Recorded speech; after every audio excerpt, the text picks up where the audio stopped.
श्री गणेशाय नमः, श्री सरस्वते नमः, श्री प्रभु रामचंद्राय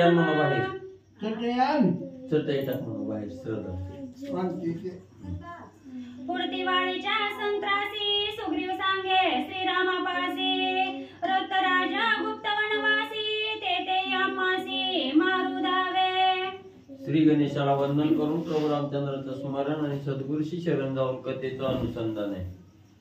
त्या ठिकाणी असणारा म्हणजे राजा सुग्रीव जो काय असणारा त्रास म्हणजे वाळी त्या ठिकाणी देत होता, त्याचं असणारं वर्णन करून म्हणजे त्या ठिकाणी सुग्रीव राजा प्रभू रामचंद्रांना त्या ठिकाणी सांगू लागलेला आहे। काय सांगू लागलेला आहे परत वाच। पुढती वाळीच्या संत्रासी सुग्रीव सांगे श्रीरामापासी रक्त राज्य गुप्त वनवासी ते आम्हासी मारू धावे। मग म्हणजे त्या ठिकाणी असणारा वाळी म्हणजे एवढा त्रास त्या ठिकाणी देत होता की माझी असणारी पत्नी म्हणजे त्या ठिकाणी असणारी हिरावून म्हणजे त्या ठिकाणी घेतली। मग आम्ही म्हणजे भेन असणाऱ्या वनामध्ये त्या ठिकाणी गुप्त म्हणजे त्या ठिकाणी भिवून म्हणजे राहत होतो। तिथं बी म्हणजे असणारा त्रास म्हणजे वाळे आणि त्या ठिकाणी म्हणजे देत होता। आम्ही जावे जेत वाळी मागे धावे तेत आमचा करावया जीवघात वैर पोटात दृढ धरिले। मग आम्ही म्हणजे कुठं बी म्हणजे लपून त्या ठिकाणी बसलो की तिथं यायचं, तिथं असणारा त्रास, तिथं असणारा म्हणजे त्या ठिकाणी मला मारायला म्हणजे त्या ठिकाणी धावायचा। एवढं वैर म्हणजे त्यानं मनामध्ये त्या ठिकाणी धरलं, आम्हाला त्राही त्राही करून म्हणजे असणाऱ्या वाळीनं सोडलं। वाली भयभीत अहोरात्र स्वगुप्त पाळती येऊन यात येता शुद्धी सांगत वाळीसी। मग म्हणजे आम्ही एवढं म्हणजे बेन त्या ठिकाणी यायचं, लपून त्या ठिकाणी राहायचं आणि तिथं म्हणजे असणाऱ्या वाळीचं म्हणजे पाळत ठेवून म्हणजे आमच्यावर माणसं त्या ठिकाणी होती, असणारी वानरं त्या ठिकाणी होती। मग त्यांनी पाळत त्या ठिकाणी ठेवायची, आमचा असणारा मागमूस लागला की पळत जाऊन म्हणजे वाळीला त्या ठिकाणी सांगायचं आणि वाळीनं येऊन म्हणजे तिथं आम्हाला त्रास त्या ठिकाणी द्यायचा। भयभोता दश दिशी नारदे सांगितले आम्हासी जावणी रावे ऋषमुख पर्वतासी ते वाळीसी ऋषी शाप। मग म्हणले असं भिवून म्हणजे त्या ठिकाणी नाही त्या जागेला म्हणजे आम्ही लपायचं, तरी बी म्हणजे असणारा वाळी तिथं यायचा, त्रास त्या ठिकाणी द्यायचा। मग असंच फिरता फिरता म्हणजे एके दिवशी असणाऱ्या नारद मुनीची आणि आमची असणारी भेट म्हणजे त्या ठिकाणी झाली। त्यावेळेस नारद मुनीला आमची असणारी कीव आली। नारद मुनींनी सांगितलं की सुग्रीवा तुला म्हणजे असणाऱ्या वाळीपासून जर वाचायचं असलं तर तू असणाऱ्या ऋषमुख पर्वतावर म्हणजे त्या ठिकाणी जा, म्हणजे तिथं असणारा वाळी म्हणजे त्या ठिकाणी येऊ शकत नाही, तुला मारू शकत नाही की म्हणजे असणाऱ्या त्या वाळीला म्हणजे असणाऱ्या ऋषीचा शाप आहे म्हणजे त्या ठिकाणी, म्हणून वाळी त्या ऋषमुख पर्वतावर त्या ठिकाणी येऊ शकत नाही। ऐक शापाचे कारण दुदुंबी बळे उन्मत पूर्ण बाळीपासी येऊन आपण युद्ध दारुण मांडिले। मग कोणी तिकडे लक्ष होतं। ऐक शापाचे कारण दुदुंबी बळे उन्मत पूर्ण वाळीपासी येऊन आपण युद्ध दारुण मांडिले। मग म्हणजे असणारा त्या वाळीला म्हणजे असणाऱ्या ऋषमुख पर्वतावर न येण्याचा जो ऋषीचा शाप होता त्याचं बी कारण म्हणजे स्वामीवार्या तुम्हाला सांगतो, ऐका। म्हणले असणारा दुदुंबी नावाचा राक्षस म्हणजे अतिशय बलवान त्या ठिकाणी होता, वीर शूरपणा म्हणजे त्याच्या अंगी त्या ठिकाणी होता आणि तो आपल्या बळाच्या जोरावर म्हणजे वाळी बरोबर युद्धाला म्हणजे त्या ठिकाणी यायचा। वेगी धरोनी दुदुंबीसी वाळीने आपटिता भूमीसी गाय सांडवोनी प्राणासी पंचतत्वासी पाठविला। मग म्हणजे असणारा उन्मत्त झालेला दुदुंबी म्हणजे वाळी बरोबर युद्धाला त्या ठिकाणी आला। त्याच वेळेस त्या असणाऱ्या वाळीनं म्हणजे दुदुंबीला म्हणजे त्या ठिकाणी धरलं, गरगरा म्हणजे फिरविलं। जसं असणाऱ्या स्त्रियांनी म्हणजे धुनत असणाऱ्या खडकावर म्हणजे त्या ठिकाणी आपटावं तसं म्हणजे असणारा दुदुंबी म्हणजे गरगरा फिरवून म्हणजे जमिनीवर आदळला। असणारा दुदुंबी गतप्राण म्हणजे त्या ठिकाणी झाला, संपला गेला। वाळीने वेगे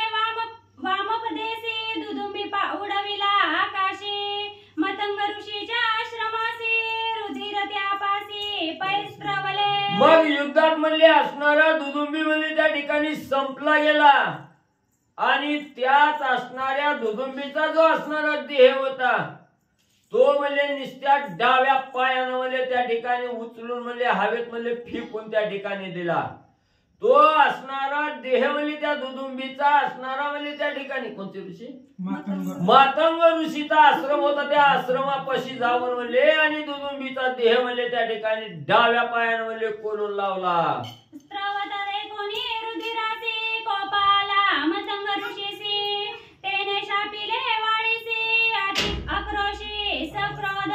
मग म्हणजे त्या असणाऱ्या दुदुंबीच्या अंगातून म्हणजे असणाऱ्या देहातून रक्त म्हणजे त्या ठिकाणी पडत होतं. ते रक्त म्हणजे असणाऱ्या त्या ऋषीच्या म्हणजे मातंग ऋषीच्या आश्रमाच्या ठिकाणी म्हणजे पडलं गेलं. मग हे कोणी दुष्टाचं असणारच रक्त म्हणजे या ठिकाणी पडलं गेलं आणि जो कोणी टाकलेला वाळी आहे म्हणजे त्या ठिकाणी त्या वाळीला असणाऱ्या ऋषीला राग आला आणि ज्यानं कोणी इतर म्हणजे त्या ठिकाणी टाकलं तो असणारा वाळी म्हणजे त्याला शाप त्या ठिकाणी देऊ लागले. ज्याची आघात निज शक्ती अशुद्ध स्त्रवे आश्रमाप्रती त्या सिरिगता या पर्वती मरण निश्चित पावेला. मग याच ऋष्यमुख पर्वतावर म्हणजे असणारे मातंग ऋषी राहत होते. त्यांच्या आश्रमाच्या ठिकाणी हे अशुद्ध रक्त म्हणजे त्या ठिकाणी सांडलं गेलं. म्हणून त्या ठिकाणी असणाऱ्या ऋषीनं शाप द्यायला सुरुवात केली. ज्याच्या कोणाच्या मुळे म्हणजे हे असणारं रक्त म्हणजे माझ्या आश्रमाच्या ठिकाणी पडलं गेलं त्याला म्हणजे ह्या असणाऱ्या म्हणजे पर्वतावर म्हणजे त्या ठिकाणी आणि येता म्हणजे येणार नाही. पाय लाविता ऋषमुखासी शापे मरण आहे वाळीसी नारद सांगोनी सुग्रीवासी धाडी वस्तीसी ऋषमुखा. मग जो कोणी म्हणजे याचा असणार रक्त म्हणजे माझ्या आश्रमावर म्हणजे कुणाच्या बळानं म्हणजे त्या ठिकाणी पडलं गेलं त्या असणार म्हणजे त्यानं जर ह्या ऋषमुख पर्वतावर निस्ता पाय जर त्या ठिकाणी ठेवला तर ताबडतोब असणारा म्हणजे त्याचा अंत त्या ठिकाणी हो त्याला मरण त्या ठिकाणी येईल. अशा प्रकारचा शाप म्हणजे असणाऱ्या म्हणजे त्या ठिकाणी मातंग ऋषीने म्हणजे वाळीला त्या ठिकाणी दिलेला होता. ही असणारी कथा राजा सुग्रीव म्हणजे असणाऱ्या प्रभू रामचंद्राला सांगू लागलेला आहे जी नारदानं सुग्रीवाला सांगितलेली कथा. ऋषमुखी करिता वस्ती होईल वाली भयाची निवृत्ती तोर पावाला यश कीर्ती श्री रघुपती प्रसादे. मग म्हणजे तेवढी असणारी भीती म्हणजे वाळीला त्या ऋषमुख पर्वतावर म्हणजे शापामुळे त्या ठिकाणी आलेली होती आणि मग तिथं येऊ शकत नाही हे नारदानं सांगितलं म्हणून म्हणजे त्या ठिकाणी मी आलो आणि हिथं म्हणजे असणाऱ्या नारदाचं वचन ऐकून आल्यामुळे म्हणजे असणारा प्रभू रामचंद्राची प्राप्ती त्या ठिकाणी झाली. रामा मी निर्भय म्हणजे या ठिकाणी झालो. नारद वचने ऋषमुखी निर्भय राहिलो निज सुखी वाली भयाची दुख दुखी ते निशकी असे ना. मग नारदाच्या वचनामुळे म्हणजे मी इथं म्हणजे ऋषमुख पर्वतावर येऊन त्या ठिकाणी राहिलो. भीतीच म्हणजे माझी संपली गेली.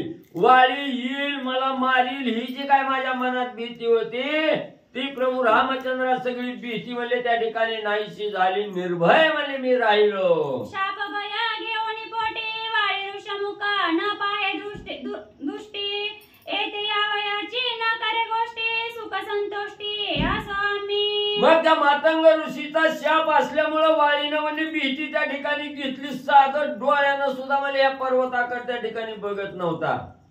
ही आणि यायचं तर लांबच राहिलं म्हणजे इकडं म्हणजे यायला मी त्या ठिकाणी घाबरत होता. म्हणून म्हणजे मला कशाचीच भीती त्या ठिकाणी वाटत नव्हते. निर्भयपणानं मी ऋषमुख पर्वतावर राहू लागलो. नारद वचनाची वचनोक्ती आजी मजा आली प्रतीती तू भेटलासी कृपा मूर्ती आम्ही त्रिजगती निज विजयी. मग नारदाने मला सांगितलं होतं की या ऋषमुख पर्वतावर राहिलं तर असणाऱ्या रामाची असणारी भेट त्या ठिकाणी होईल आणि याची असणाऱ्या प्रभू रामचंद्र आज म्हणजे मला असणारी प्रतीती त्या ठिकाणी आली. मला आज म्हणजे नारदाचं वचन त्या ठिकाणी आठवलं तुमची असणारी प्राप्ती म्हणजे रामा मला झाली. सर्व वैराचे कारण मुख्य माझे दारहरण त्या म्या सांगितले संपूर्ण निर्भय स्थान ऋषमुखी. मग मुख्य असणाऱ्या वाळीचं माझा भावाभावाचं जे असणार म्हणजे त्या ठिकाणी वैर निर्माण झालेला आहे त्याला कारण फक्त म्हणजे असणारी पत्नी आहे म्हणजे त्या ठिकाणी माझ्या पत्नीचं असणारं हरण म्हणले असणारं त्या ठिकाणी म्हणले वाळीनं त्या ठिकाणी केलं हेच मुख्य कारण म्हणले. आणि त्या ठिकाणी ही संपूर्ण कथानक म्हणले असणाऱ्या भावाभावाची वैर कशामुळे त्या ठिकाणी लागला त्याचं निरसन करून म्हणले तुम्हाला सांगितलं. माझी भार्या जे कारुमा ते माझ पडतीयाची जैसा आत्मा ते सोडविल्या श्रीरामा सुख संभ्रमा पावेना. मग रामा म्हणले माझी असणारी पत्नी आहे म्हणले तिचं नाव आहे असणारं रुमा म्हणले. ती माझी असणारी बायको मला ही जीवाच्या पलीकडे म्हणले मी तिच्यावर असणारी प्रेम त्या ठिकाणी करतो. जसं असणारा साधक म्हणले देहावर आल्यावर या असणाऱ्या आत्म्यावर जसं प्रेम त्या ठिकाणी करतो तसं प्रेम म्हणले मी असणाऱ्या पत्नीवर त्या ठिकाणी करतो. आणि एवढी असणारी पर्यंती म्हणले त्या ठिकाणी जी वाळीनं हरण केलेली आहे तिची असणारी सोडवणूक करून म्हणले रामा मला त्या ठिकाणी दिली की मला अतिशय आनंद म्हणले त्या ठिकाणी होईल असं असणाऱ्या सुग्रीव राजा रामाला बोलू लागलेला आहे. ताराणीच पत्नी वाळीसी तेने सुख भोगावे तियेसी रुमा माझी मज द्यावी गौरवेसी वैर दोघांसी असे ना. मग रामा म्हणली भावाभावात वैर कशामुळे आहे तर माझी असणारी पत्नी तिचं नाव रुमा आहे म्हणली ती वाळीनं म्हणले त्या ठिकाणी हिसकावून म्हणले घेतलेली आहे म्हणून म्हणली ती माझी असणारी रुमा मला त्या ठिकाणी द्यावी. आणि वाळीची असणारी पत्नी जी तारा आहे त्या तारेचा उपभोग म्हणले असणाऱ्या सुखान म्हणले असणाऱ्या वाळीनं म्हणले त्याच्या बायकोचा उपभोग घ्यावा आणि माझी रुमा बायको मला म्हणले त्या ठिकाणी द्यावी. आम्हा दोघा व्यर्थ विरोध स्त्री हरणे वैरद संबंध सासा मासी करिता युद्ध पडिले द्वंद्व स्त्री लोभे. मग म्हणले आमच्यात असणार दुसरं वैरच म्हणले त्या ठिकाणी राहणार नाही. मुख्य वैर हे असणार त्या ठिकाणी म्हणले पत्नीचं म्हणले त्या ठिकाणी हरण केलेलं आहे. पत्नीचं असणार त्या ठिकाणी म्हणले माझ्यापासून हिसकावून म्हणले त्या ठिकाणी घेतली ही मूळ कारण म्हणले असणार स्त्रीचं आहे म्हणले त्या ठिकाणी. म्हणून म्हणले त्या असणाऱ्या बायकोच्या पायात किंवा स्त्रीच्या पायात म्हणले आमचं असणार दोघांचं युद्ध म्हणले दर 6 महिन्याला म्हणले त्या ठिकाणी होतं. हेच मूळ असणार वैराचं जे कारण आहे ते असणारी स्त्री म्हणले त्या ठिकाणी आहे. बहुत युद्ध त्यासी अम्मासी नेमस्त करिता सासा मासी सुटका नवे निज पत्नीसी उक्सा बुक्सी स्पुंदत. मग रामा म्हणले तुम्हाला काय सांगू म्हणले नियमानं म्हणले जर 6 महिन्याला म्हणले आमच्या भावाभावाचं असणार युद्ध आहे म्हणले किती मी युद्ध म्हणले वाळी बरोबर त्या ठिकाणी केलं तरी म्हणले माझी असणारी बायको म्हणले मला त्या ठिकाणी प्राप्त होत नाही. तिची असणारी सुटका म्हणले त्या ठिकाणी करू शकत नाही. हे आपलं दुःख सांगत असताना असणारा राजा सुग्रीव स्पुंदून त्या ठिकाणी रडू लागलेला आहे. देखोनी सुग्रीवाचे रुदन श्रीराम काढी निर्वाण बाण गाये वाळीचा घेईन प्राण सत्य जाण सुग्रीवा. मग आपल्याला शरणांगत आलेला सुग्रीव आहे त्या ठिकाणी आणि शरणांगत आपल्या पुढे काकुलतीला येऊन रडू लागलेला आहे. रामा माझी असणारी पत्नी वाळीने हिरावून घेतलेली आहे ती मला त्या ठिकाणी द्या. दुःख करू लागलेला आहे. दुःखाचा टाहू असणारा सुग्रीव त्या ठिकाणी फोडू लागलेला आहे. असणाऱ्या सुग्रीवाविषयी प्रभू रामचंद्राला कळवणारा धनुष्य असणारा हातामध्ये घेतला. सज्ज असणारा धनुष्य म्हणजे प्रभू रामचंद्राने केला आणि एकाच बाणाने एका क्षणात वाळीचा अंत त्या ठिकाणी करतो असं प्रभू रामचंद्राने वाळीला असणाऱ्या सुग्रीवाला सांगितलं गेलं. वाळी सबळ बळवाहन आतुर बळी श्री रघुनंदन दोघे जण समसमान न्यून पूर्ण सेना. मग असणाऱ्या त्या ठिकाणी आता युद्ध कोणाचं होणार आहे? जगाचा करता करविता असणारा प्रभू रामचंद्र आहे आणि अतिशय बलिष्ठ बलवान असणारा वीर शूर धीर असणारा शौर्यवान असणारा त्या ठिकाणी वाळी आहे. त्या ठिकाणी किष्किंधेचा राजा वाळी मानवाचा राजा असणारा त्या ठिकाणी प्रभू रामचंद्र आहे. ह्या दोघांची एकदम बरोबरी आहे म्हणजे त्या ठिकाणी कसलाच दोघांमध्ये कमीपणा नाही.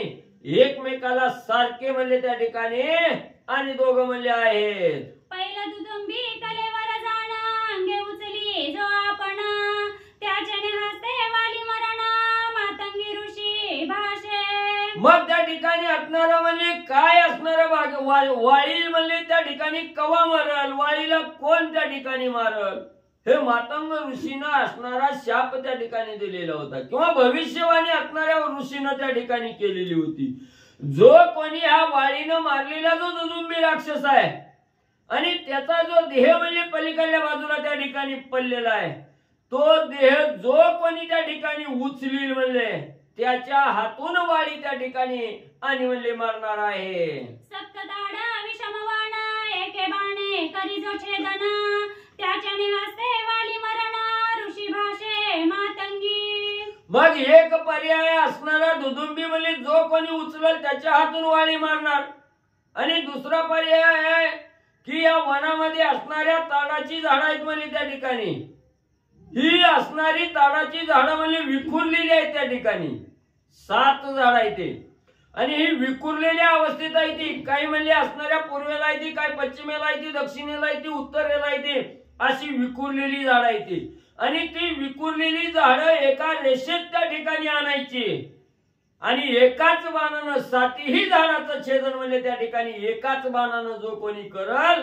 त्याच्या हातून म्हणले वाळी त्या ठिकाणी आणि मरणार आहे. ऐकोनी सुग्रीव वचन स्वय श्रीराम हास्यवदन, दुदुंबी कलेवर गिरी समान देखिले आपण श्रीरामे. मग सुग्रीवानं सांगितलं रामा दुदुंबीचा कलेवर उचलणं आणि या 7 ताडाचं झाडाचं असणारं छेदन म्हणजे एकाच बाणानं एकाच रेषेत आणून त्या ठिकाणी करणं, ही 2 कामं केली त्याच्या हातून वाळी नक्की मारणार आहे.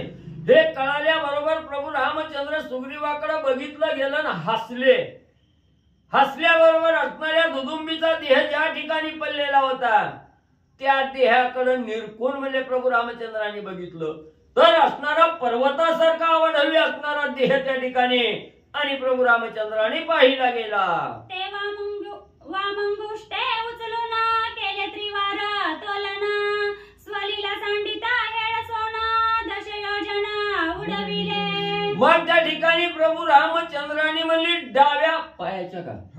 डाव्या पायाच्या अंगठ्यानं म्हणले असणारा तो दुदुंबीचा जो पर्वतासारखा देह होता तो असणारा 10 वेळा म्हणजे असणारा खालीवरी म्हणजे त्या ठिकाणी तोलून धरला आणि जेव्हा फेकला गेला तेव्हा म्हणजे असणारा 100 कोसच का 10 योजना म्हणजे असणारा 40 कोस म्हणजे असणारा तो देह म्हणजे त्या ठिकाणी निस्त्या डाव्या पायाच्या अंगठ्यानं म्हणजे त्या ठिकाणी आकाशात म्हणजे उडविला.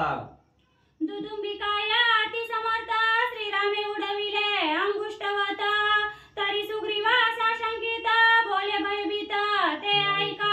मग एवढं म्हणले असणाऱ्या प्रभू रामचंद्राने आपल्या बळाच्या जोरावर म्हणले असणारा पर्वता एवढा देह म्हणले त्या ठिकाणी दुदुंबीचा होता. दुदुंबी बी अतिशय बलवान त्या ठिकाणी होता आणि त्याचा देह म्हणजे साध्या डाव्या पायाच्या अंगठ्यानं म्हणजे त्या ठिकाणी उडविला. तरी बी सुग्रीवाला त्या ठिकाणी खरं वाटणं गेलं. तरी बी सुग्रीवाच्या मनातील शंका काय जायला त्या ठिकाणी तयार नाही. पुढे असणारा सुग्रीव त्या ठिकाणी आणि काय सांगू लागले, वाळीने मारुनी दुदुंबीसी मांस रक्त साद्रेसी, पाय उडविले आकाशी आम्हा सर्वांसी देखता. मग असणाऱ्या सुग्रीव राजाने विचार केला आणि बोलू लागले, रामा तुम्ही हा दुदुंबीचा देह त्या ठिकाणी आकाशात म्हणजे त्या ठिकाणी 40 कोस 10 योजना त्या ठिकाणी उडविला, पण म्हणले कशामुळे उडविला तर त्या वाळीनं मारून म्हणजे अनेक दिवस त्या ठिकाणी झालेलं आहे म्हणून त्या असणाऱ्या देहातील रक्त आटून गेलं, मांस त्या ठिकाणी आटून गेलं, फक्त कातडी राहिली हाडाला चिटकून. मग काय म्हणले हलकं फुलकं झालं त्याच्यामुळं म्हणले त्या ठिकाणी तुम्ही उडविलं म्हणून म्हणले आमच्या समोर म्हणले आम्ही बघितलं म्हणले, पण त्याचं रक्त मांस सगळं म्हणले आटल्यामुळं तुम्हाला तो म्हणले सहजासहजी म्हणले त्या ठिकाणी उचलता आला आणि फेकता आला. आता तू वा श्री रघुनाथा दुदुंबी काय अति शुष्कता, वाळुनी झाला अति लघुता तो पदघाते उडविला. मग रामा म्हणले ही काय कार्य केलं, ही काय म्हणले अवघड नव्हतं म्हणले. आता तर ती असणारा देह पडून म्हणजे कुजल्यासारखा झालता म्हणले, हलका फुलका झाला, रक्त आटलं मांस आटलं हलकाच होणार आहे. म्हणून म्हणजे सहज हलका झाला म्हणून म्हणजे रामा तुम्ही त्याला फेकू शकला. आता पुढे काय करायचं आहे का? ऐसे ही आम्हा देखता लक्षणा बळबळता विशाल ताडा एके बाणी छेदिता तैवाली हंता तू होसी. मग म्हणजे ही उचललं ह्याच्यात काहीच म्हणजे आम्हाला रामा एवढं वाटत नाही. म्हणजे ते हलका होता म्हणून तुम्ही सहज उचलू शकला. पण म्हणजे जी विशाल अवढव्य असणारी जी ताडाची 7 झाडं आहे ती विखुरलेल्या अवस्थेत आहे ती, त्या 7 ताडाच्या झाडाचं असणार छेदन म्हणजे जर तुम्ही त्या ठिकाणी केलं तर नक्की वाळी म्हणजे रामा तुमच्या बाणानं त्या ठिकाणी मरल. संदिग्ध वानर वचन ऐकोनी श्रीरामे चढवणी गुणी लाविला फणी बाण ताल छेदन करावया. मग असणाऱ्या सुग्रीवानं सांगितल्याबरोबर प्रभू रामचंद्राने असणारा धनुष्य सज्ज केला. धनुष्याला असणारा बाण त्या ठिकाणी लावला गेला आणि बाण लावल्याबरोबर असणाऱ्या त्या 7 ताडाचं जे असणारे वृक्ष त्या ठिकाणी होते, अतिशय विशाल असणारे वृक्ष त्या ठिकाणी होते, त्या वृक्षाचं छेदन करण्यासाठी प्रभू रामचंद्र धनुष्याला असणारा बाण लावून सज्ज झाले. विषमतालांची ताड स्थिती शेषपृष्ठीवरी उत्पत्ती त्यांची छेदावया श्री रघुपती केली युक्ती ते ऐका. मग आता ही असणारी 7 ताडाची झाड आहे ती ही पृथ्वीवर विखुरलेल्या अवस्थेत आहे ती, एका रेषेत नाही ती त्या ठिकाणी. आणि ही झाड कशावर आहे ती? ज्या शेषानं आपली असणारी पाठ म्हणजे त्या पाठीवर म्हणजे ही पृथ्वी म्हणजे त्या ठिकाणी तोलून धरलेली आहे, त्या शेषाच्या पाठीवर असणाऱ्या पृथ्वीवर म्हणजे ही 7 ताडाची झाडं त्या ठिकाणी आहे ती. आणि शेष कोण आहे? शेषाचा अवतार असणारे लक्ष्मण जे आहे त्या ठिकाणी. मग असणाऱ्या प्रभू रामचंद्राने असणाऱ्या ज्या शेषावर पृथ्वी आहे त्या ठिकाणी आणि त्या पृथ्वीवर असणारी 7 ताडाची झाड आहे ती छेदन करण्यासाठी प्रभू रामचंद्राने काय असणारी युक्ती त्या ठिकाणी केली ऐका. धनुष्य ओढूनी आपण चेपिला लक्ष्मणाचा चरण तेने चुकविता अंग संपूर्ण विषमते समताड झाले. मग प्रभू रामचंद्राने असणारा धनुष्य सज्ज केला, धनुष्याला बाण त्या ठिकाणी लावला, शेजारी लक्ष्मणजी उभा होते त्या ठिकाणी आणि बाण सोडणार एवढ्यात म्हणजे असणाऱ्या लक्ष्मणाच्या पायाच्या अंगठ्यावर म्हणजे असणारा भार म्हणजे प्रभू रामचंद्राने आपल्या पायाचा त्या ठिकाणी दिला. दिल्याबरोबर लक्ष्मणजी डळमळले त्या ठिकाणी, तोलू लागले, इकडे तिकडे त्या ठिकाणी वाकू लागले. आणि शेषाचा अवतार असणारे लक्ष्मणजी आहे त्या ठिकाणी. मग लक्ष्मणजीचा पाय दाबल्याबरोबर शेषनाग थोडा असणारा त्या ठिकाणी कल्ला गेला आणि जी विखुरलेली झाडं होती ही पृथ्वी त्या ठिकाणी डळमळ झाली, हल्ली गेली. जी विखुरलेली झाडं होती ती एका रेषेत त्या ठिकाणी आली. शेष अवतार लक्ष्मण तेने अंग चुकिविता संपूर्ण विषमताड झाले समान श्री रघुनंदने छेदिता. मग शेषावतार लक्ष्मणजीचा असणारा अंगठा त्या ठिकाणी चेपल्याबरोबर आपला असणारा तोल सावरण्यासाठी लक्ष्मणजी हल्ले गेले.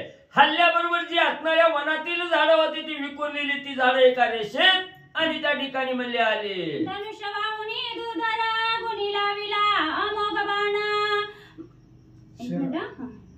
धनुष्य वाहुनी दुर्धर गुणी लाविला अमोघ शर बाण सोडिता श्रीरामचंद्र झाले विचित्र ते ऐका. मग लक्ष्मणजीचा पाय त्या ठिकाणी दाबल्याबरोबर एका क्षणात सगळी असणारी 7 ताडाची झाडं म्हणजे एका रेषेत त्या ठिकाणी झाली.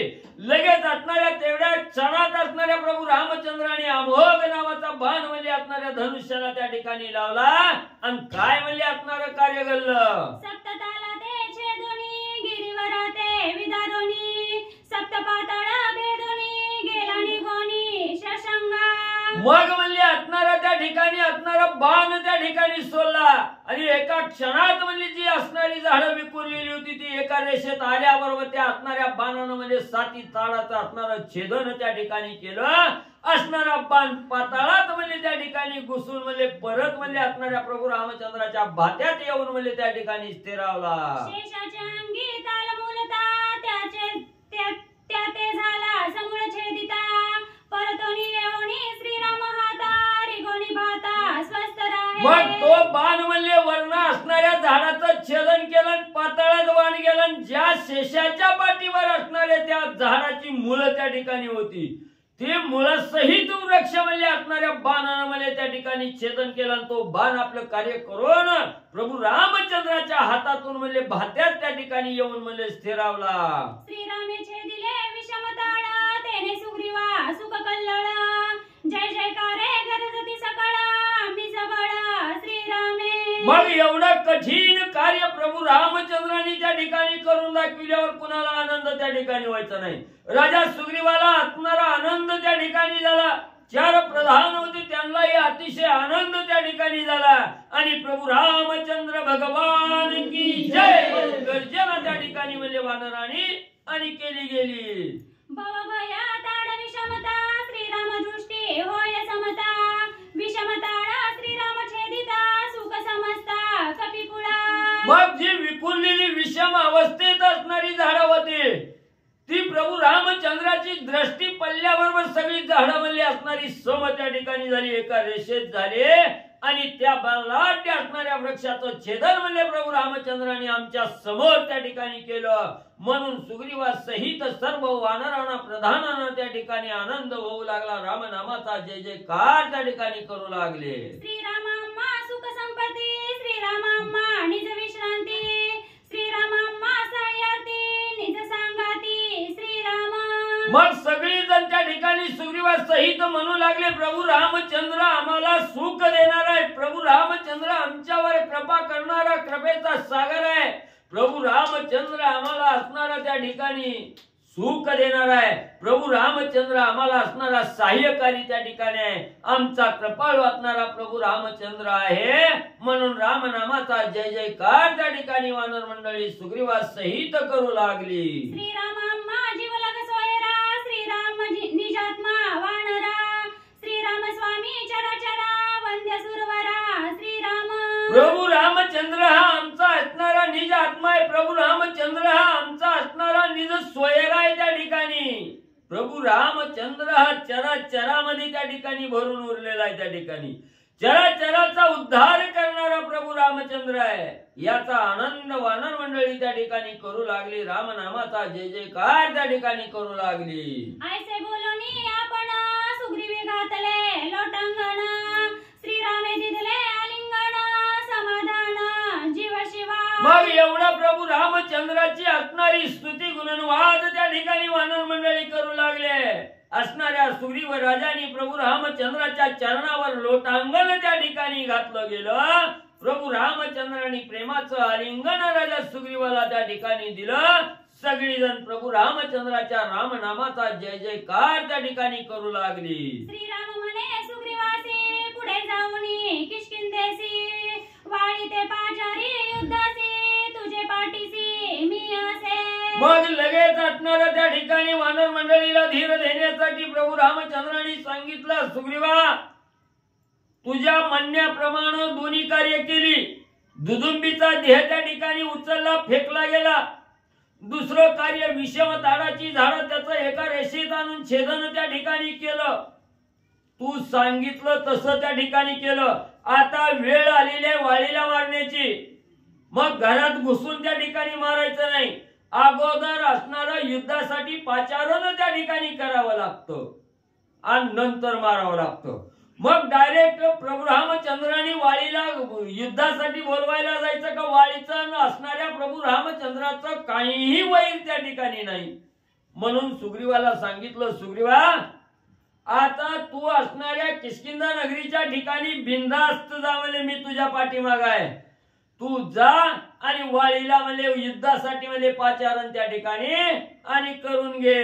वाळी आलिया संग्रामासी बाणे निवटीन क्षणार्धेसी तू तव भिवू नको त्यासी निशंकतेसी युद्ध करी. तू निस्तवली किष्किंधा नगरीच्या विशीवर जाऊन वाळीला युद्धासाठी म्हणजे गर्जना करून म्हणजे त्या ठिकाणी बोलेव. आणि ज्या वेळेस वाळी म्हणजे युद्धाला त्या ठिकाणी येईल तुझ्या बरोबर युद्ध लागली की एका क्षणात म्हणजे वाळीचा अंत त्या ठिकाणी करतो. पण सुग्रीवा वाळी बरोबर युद्ध करत असताना तू भिवू नको घाबरू नको म्हणजे कसलीच भीती त्या ठिकाणी घेऊ नको. मी तुझ्या पाठीशी आहे.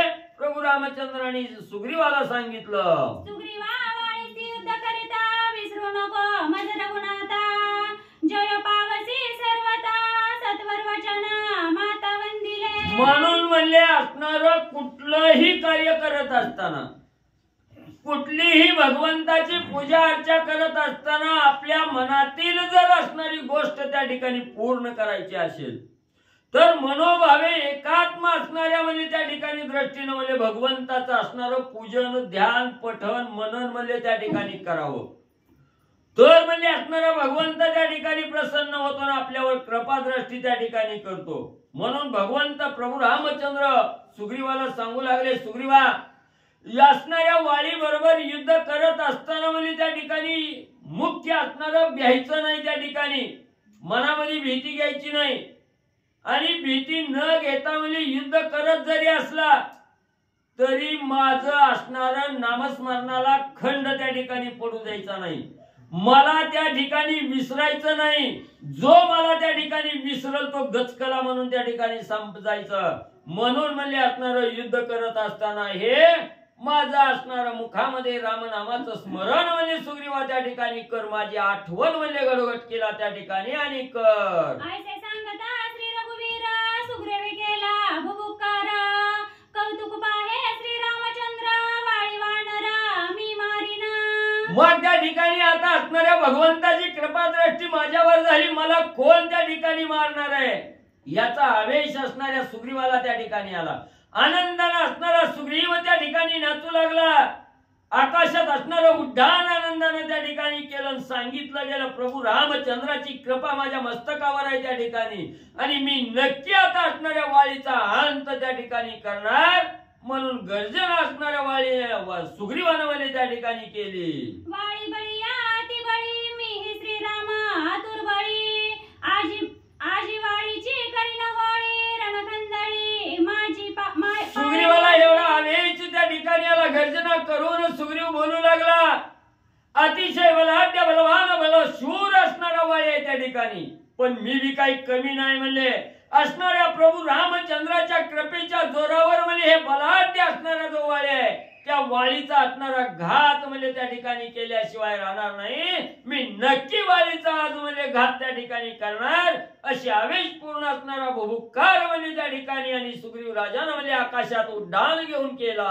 ऐसे बोलता सुग्रीवासी सवेग उठला सौमित्रासी, एवणी किष्किंधा प्रदेशी वाली वदासी उद्यत.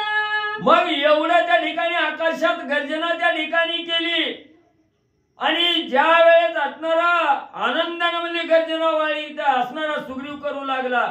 लक्ष्मण बी उठले आणि या असणाऱ्या सुग्रीवाचं कौतुक म्हणले प्रभू रामचंद्र लक्ष्मण त्या ठिकाणी पाहू लागले आणि एवढा आनंदाने त्या ठिकाणी भरकन उड्डाण त्या ठिकाणी केलं. किष्किंधा नगरीच्या ठिकाणी वाळीला पाचारण करण्यासाठी सुग्रीव म्हणजे धावले. एक सखा जीवलग सौमित्र दुजा सुग्रीवा सन्मित्र, दोघे घेऊनी वेगोत्तर श्रीरामचंद्र निघाला. मग म्हणजे असणारा त्या ठिकाणी एक आपला असणारा सखा मित्र म्हणजे असणारा सौमित्र म्हणजे लक्ष्मण आहे त्या ठिकाणी आणि दुसरा असणारा मित्र म्हणजे सुग्रीव आहे. या दोघालाही प्रभू रामचंद्रांनी त्या ठिकाणी घेतलं आणि वाळी बरोबर युद्ध करण्यासाठी युद्धभूमीकडे किष्किंधेच्या दिशेने म्हणजे तिघ जण जाऊ लागले. एक झाले नरवानर वानरवीरांचा संभार, अवघे करती जय जयकार किष्किंधा द्वार ठाकिले. मग ज्या वेळेस असणारा वानर असणारा सुग्रीव आणि नर असणारे प्रभू रामचंद्र आणि त्यांची असणारी वानर सेना ही एकत्र त्या ठिकाणी झाले. नर वानर एकत्र त्या ठिकाणी झाले. प्रभू रामचंद्राच्या रामनामाचा जय जयकार करत म्हणजे आनंदाने किष्किंधा नगरीकडे युद्धभूमीकडे त्या ठिकाणी जाऊ लागले. श्रीराम सुग्रीव आणि सौमित्र तिघे चालती एकत्र, आनंदे गरजती वानर किष्किंधा द्वार पावले. मग म्हणले असणारे प्रभू रामचंद्र लक्ष्मण आणि असणारा सुग्रीव म्हणजे त्या ठिकाणी तिघ जण म्हणजे एकत्र म्हणजे एका बरोबर एक म्हणजे त्या ठिकाणी चालू लागले. सगळ्या वानर मंडळींचा भार आहे, रामनामाचा जय जयकार आहे त्या ठिकाणी आणि अशा प्रकारे ह्या तिघा सहित सर्व वानर मंडळी किष्किंधा नगरीच्या वेशीच्या जवळ म्हणजे त्या ठिकाणी पोहोचले. जेवी आत्मा देहात सोनी न देखती समस्त, तेवी श्रीराम त्या वानरात ठेविला ती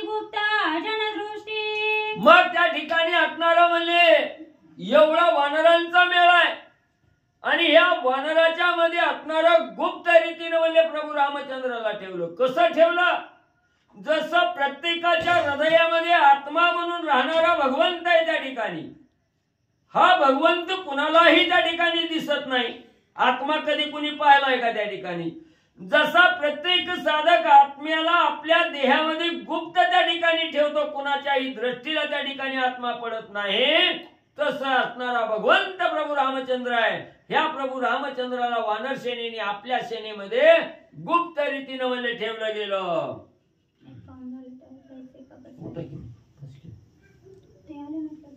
कोण हरिभाऊ की तो काही येईल का?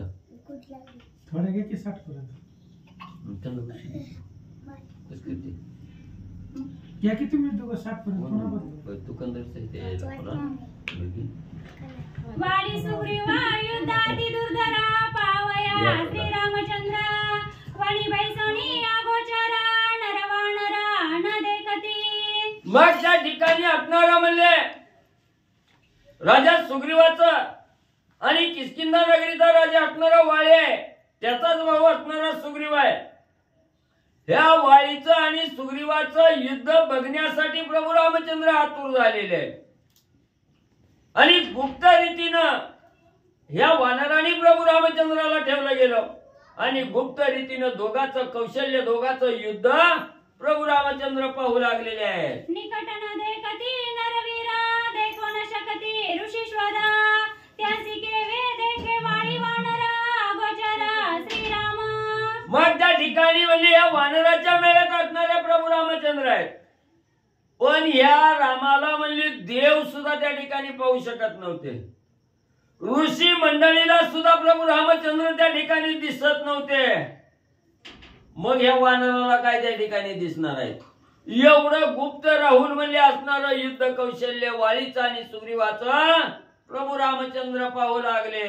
गोचरा न दिसे अगोचरा हे तव मुळीचे ब्रह्मसूत्र जवळी असता श्रीरामचंद्र नरवानरा न देखती. मग जे गोचर आहेत म्हणजे ज्याला दृष्टीनं दिसतंय त्याला प्रभू रामचंद्र दिसत नाही.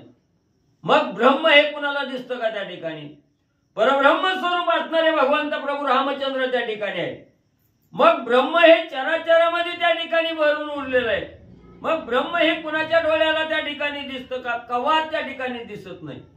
थोडक्यात हृदयामध्ये आत्मा आहे, फक्त आपण म्हणतोय आत्मा आहे, पण तो आत्मा कसला आहे त्या ठिकाणी कुणी बघायला मिळालं का? कुणाला पाहायला त्या ठिकाणी मिळाला का? तसा हा असणारा प्रभू रामचंद्र वानराच्या मेळ्यात आहे, पण देवाला सुद्धा त्या ठिकाणी दिसत नाही. ऋषी मंडळीचं तर लांबच राहू द्या, आणि ऋषीचं लांब राहिलं तर आपल्यासारख्याला तरी कवा भगवंत त्या ठिकाणी पाहायला मिळणार आहे. म्हणून कुणालाही त्या ठिकाणी गोचर अवस्थेत त्या ठिकाणी प्रभू रामचंद्र दिसत नव्हते. अगोचर रूपाने त्या ठिकाणी प्रभू रामचंद्र राहून असणारा वाळे आणि सुग्रीवाचं युद्ध त्या ठिकाणी पाहू लागलेले आहे. असो हे कथा अति विस्तार श्रीराम कोणा नवे गोचर साधू जाणती हा विचार श्रीरामचंद्र गुह्य गुप्त. मग त्या ठिकाणी म्हणले असो म्हणली ही कथा म्हणली जर वाढवली गेली तर विस्तार वाढल, वेळ लागेल त्या ठिकाणी. मग प्रभू रामचंद्र हे गोचर आहेत का नाही ही ऋषी मंडळीला त्या ठिकाणी माहिती आहे. ऋषी मंडळीने ओळखलं गेलं प्रभू रामचंद्र हे दृष्टीला दिसणार, पण ज्याचं भाग्य आहे त्याला त्या ठिकाणी दिसणार. पण आता या ठिकाणी दिसू शकत नाही. प्रभू रामचंद्र अगोचर त्या ठिकाणी राहिलेले आहेत. म्हणून असणाऱ्या ऋषी मंडळींनीही त्या ठिकाणी भाव ठेवला गेला की प्रभू रामचंद्र या वानरामध्ये त्या ठिकाणी आहेत, पण दिसत त्या ठिकाणी नाहीत, पण नक्की राम आहेत असा विचार सगळ्यांनी म्हणजे केला. सुग्रीवे घालून आकाशा पाहुणे श्रीरामाची वास बुबुकारे अति उल्हासा नादे आकाशा दुमदुमिले. मग असणाऱ्या राजा सुग्रीवानं सर्व भार म्हणजे असणाऱ्या रामावर त्या ठिकाणी ठेवला गेला. असणाऱ्या युद्धाची कास त्या ठिकाणी घातली गेली आणि विश्वास फक्त प्रभू रामचंद्राच्या राम नामावर त्या ठिकाणी धरला गेला. राम नामावर सुग्रीव आरूढ त्या ठिकाणी झाला, युद्धाची कास त्या ठिकाणी धरली आकाशात उड्डाण घेतलं मोठ्यानं गर्जना सुग्रीवानं केली. सुग्रीवाच्या गिरी गजरे दिवसा पडती नक्षत्रे डळमळली मेरू शिखरे गिरी कंदरे दुमदुमली. आणि या किष्किंधा नगरीच्या वेशी जवळ आल्याबरोबर राजा सुग्रीवानं एवढी गर्जना त्या ठिकाणी केली.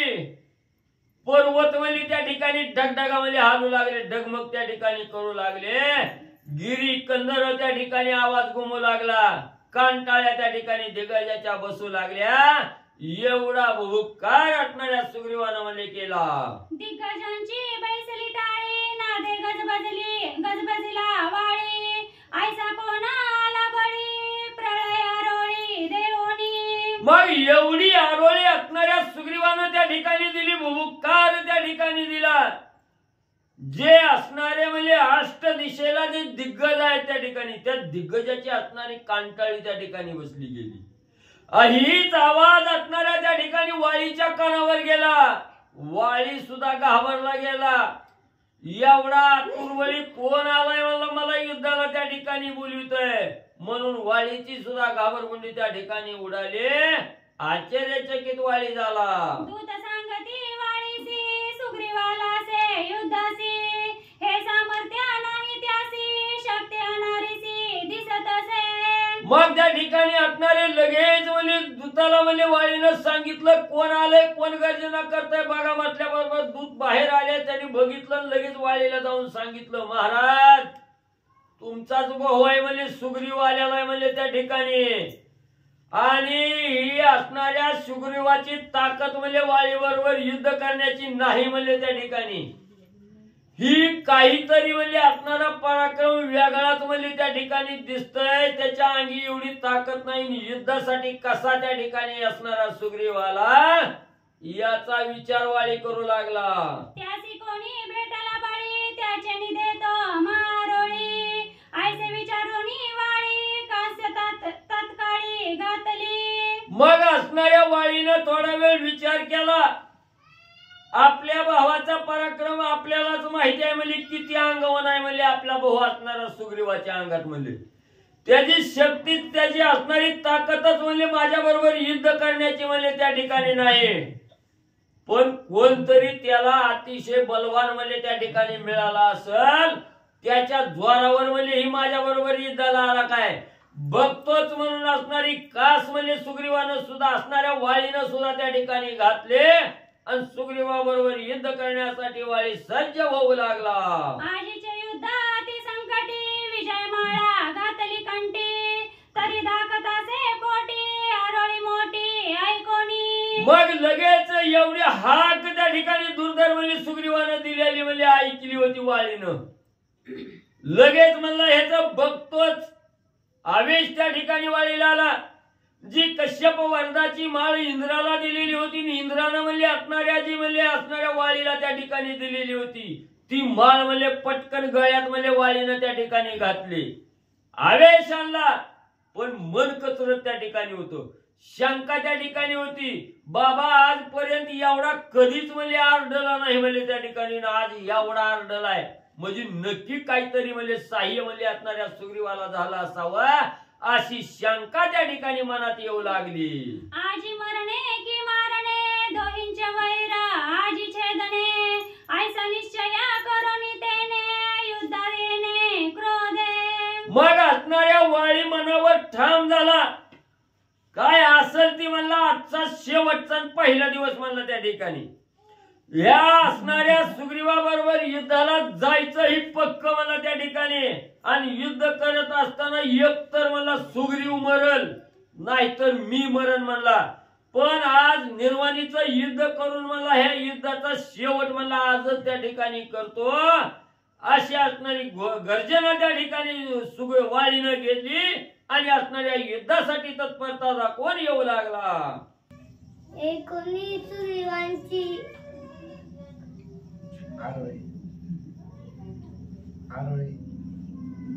ऐकोनी सुग्रीवाची आरोळी सुग्रीवाची आरोळी युद्ध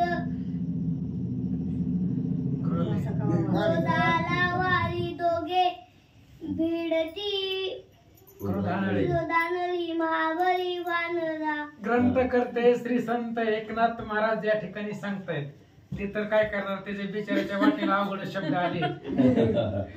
आणि आता युद्धाचा प्रसंग असल्यावर काय सोपं असतं. सुग्रीवाचं बोलणं ऐकलं, त्याची आरोळी ऐकली. वाली रागानं युद्धाला आला. वालीनं फायनलच केलं, मरायचं नाही तर मारायचं. 6 महिने आपल्या भीतीने लपून राहणारा सुग्रीव आज कुणाच्या तरी बळावरती आलाय, कुणाच्या तरी ताकदीवरती आलाय. तो जो आरोळी देतोय ती त्याच्या स्वतःच्या ताकदीवर नाही. त्याला कोणीतरी पाठिंबा दिलाय, तू पुढे हो, मी पाठीमाग आहे असं कोणीतरी सांगितलंय. म्हणून तो त्या ठिकाणी आलेला आहे. असू द्या म्हणला, आता आलाय तर आलाय, त्याला मारू असा विचार करून गळ्यामध्ये वरदमाळा घातली आणि वाली युद्धासाठी आला. वाली सुग्रीव युद्धपती युद्धपती वादी देव पाहून येती दाटले विमान पक्ती दोघींची शक्ती लक्षावया. आणि वाली सुग्रीवांचं युद्ध आहे आणि ते युद्ध बघण्यासाठी आली महाराज लोक भांडणं बघायला. भांडणं चालू झाली की जमात असतंय, भांडणं लागली की बघायला आला. आणि त्या वाली सुग्रीवाचं भांडण करण्याची उत्पत्ती कशी आहे, त्यांची ताकद कशी आहे, ते कसं युद्ध करतात ही बघण्यासाठी सगळे देव लोक विमानामध्ये आकाशामध्ये थांबले. वाली आणि सुग्रीव यांचं युद्ध आकाशामधून पाहू लागले. समान दोघी युद्धपती दोघा पुरी कवना जय कवना हरी हरी पाहून सुग्रीव सुरवरी येईजे. दोघांमध्येही समान बळ आहे, दोघांच्या देहामध्ये समान शक्ती आहे, समान ताकद आहे. आणि अशा असणारे दोघही, ह्या दोघांची युद्ध करण्याचं कौशल्य, युद्ध करण्याची उत्पत्ती, नेमकं आता विजय कुणाला मिळणार आहे. कारण वालीकड सुद्धा ताकद तेवढीच आहे, सुग्रीवाकडेही तेवढीच आहे. मग ही दोघं समान बळाचे आहेत, मग कोणाकडे विजय येणार अशी चिंता देवलोकांना लागले. दोघा होता हष्टी कोपोद उठलेला पोटी संभव दूता पडली तुटी स्त्रीलोभासाठी अपघात. आणि दोघ एकमेकाच्या समोर आले. दोघांनाही भयंकर राग आहे. सुग्रीवाला तर खूप राग आहे आणि वाली सुद्धा रागाने आलेला होता. दोघाही एकमेकाच्या समोर आले आणि या दोघांच्या वैर्याला मुख्य कारण म्हणजे स्त्री. सुग्रीवाला फक्त त्याची बायको पाहिजे होती. त्याने सांगितलं होतं रामाला, फक्त माझी बायको देऊ द्या, मी वैर संपवतो, मला राज्य काही नको, माझी पत्नी मिळाली बस झालं, कुठंतरी घरबांधून मी राहतो, मी याच्या राज्यामध्ये सुद्धा येत नाही. पण ते द्यायलाच तयार नाही. त्याच्यामुळे सुग्रीवाला राग आहे, वालीला राग आहे. दोघेही एकमेकाच्या समोर आले. कसं युद्ध करतात ऐका. जेवी ग्राहन परवाशी ग्राहू धावे राहू सूर्याशी तेवी वाली सुग्रीवांशी निधला यांची धाव. आणि जशा पद्धतीने सूर्याला ग्रहण असावं, आकाशामध्ये ग्रहण पर्व काळे राहून सूर्याला ग्रासण्यासाठी, ग्रहण करण्यासाठी, गिळण्यासाठी जावं, तशा पद्धतीने वाली आणि सुग्रीव एकमेकाचा प्राण घेण्यासाठी युद्धाच्या समरभूमीवरती आले. वाली पर्वत हानी दारुण सुग्रीव मुष्टिघाते करीतून शाळाताल मानी कोण रणमंदेव पूर्ण. वाली मोठमोठे पर्वत हानीत होता महाराज. भयंकर पर्वत वाली फेकून मारायचा आणि सुग्रीव बुक्कीनं भोगा करायचा. मग जर सुग्रीव बुक्कीनं पर्वत भोगा करतोय, मग तिथं झाड तीन कोण मानणार आहे, त्याची गणती काय असणार आहे. वज्रासारखे पर्वत वाली फेकत होता आणि सुग्रीव आपल्या बुक्कीनं मुष्टी प्रहाराने ती भोगा करत होता. मग झाड असतील, ताल असतील, शाळ असेल, तेही त्या ठिकाणी चूर्ण करू लागला. उन्मादानं दोघांचं युद्ध सुरू झालं. दोघींची अंग घटले करितालन घाय हानी ती दारुण भांडाचे प्राण निघतो पाद. दोघांचीही अदट अंगवण आहे. दोघही समान बळीचे आहेत आणि दोघांचं एवढं भयंकर युद्ध सुरू आहे. जी बघायला आलेली होती युद्ध तीच घाबरली महाराज. चुकून जर पर्वत आपल्याकडे आला तर आपला हितच कार्यक्रम होते. जी बघायला आलेली होती ती घाबरली. असं भयंकर युद्ध वाली आणि सुग्रीवाचं निर्वाणीचं चालू होतं. बंधप्राय का करा बिघात निष्ठुर मुष्टी हानीती माता परस्परे तंडवे देतो अतिनिक्ता पेटले. अत्यंत विघाताला पेटले महाराज. एकमेकाचा जीव घेण्याचं युद्ध त्या ठिकाणी करू लागले. आणि दोघांची मूठ दोघांचा हात म्हणजे वज्रासारखा होता. हाताचा फटका लागल्यानंतर वज्राचा प्रहार होतो की काय असं त्या ठिकाणी वाटत होतं. एकमेकाला तळवे देत होते, हाताच्या तळव्यानं मारत होते, बुक्कीनं मारत होते. अशा प्रकारचं दोघांचं मल्लयुद्ध सुरू झालं. दंडी मुंडपी उशी शिर गाय हानी ती शिरोदरी जाणू हानी ती उरावरी टाळती कोपरी एर. आणि मग हाताने मारायचं, दंडाने मारायचं, त्या ठिकाणी पोटावर मारायचं, मानेवरती मारायचं. मग शेवटी नाहीच काय जमलं तर गुडघ्यानं त्या ठिकाणी मारायचं एकमेकाला. अशा पद्धतीने मल्लयुद्ध द्वंद्व युद्ध चालू आहे दोघांचं.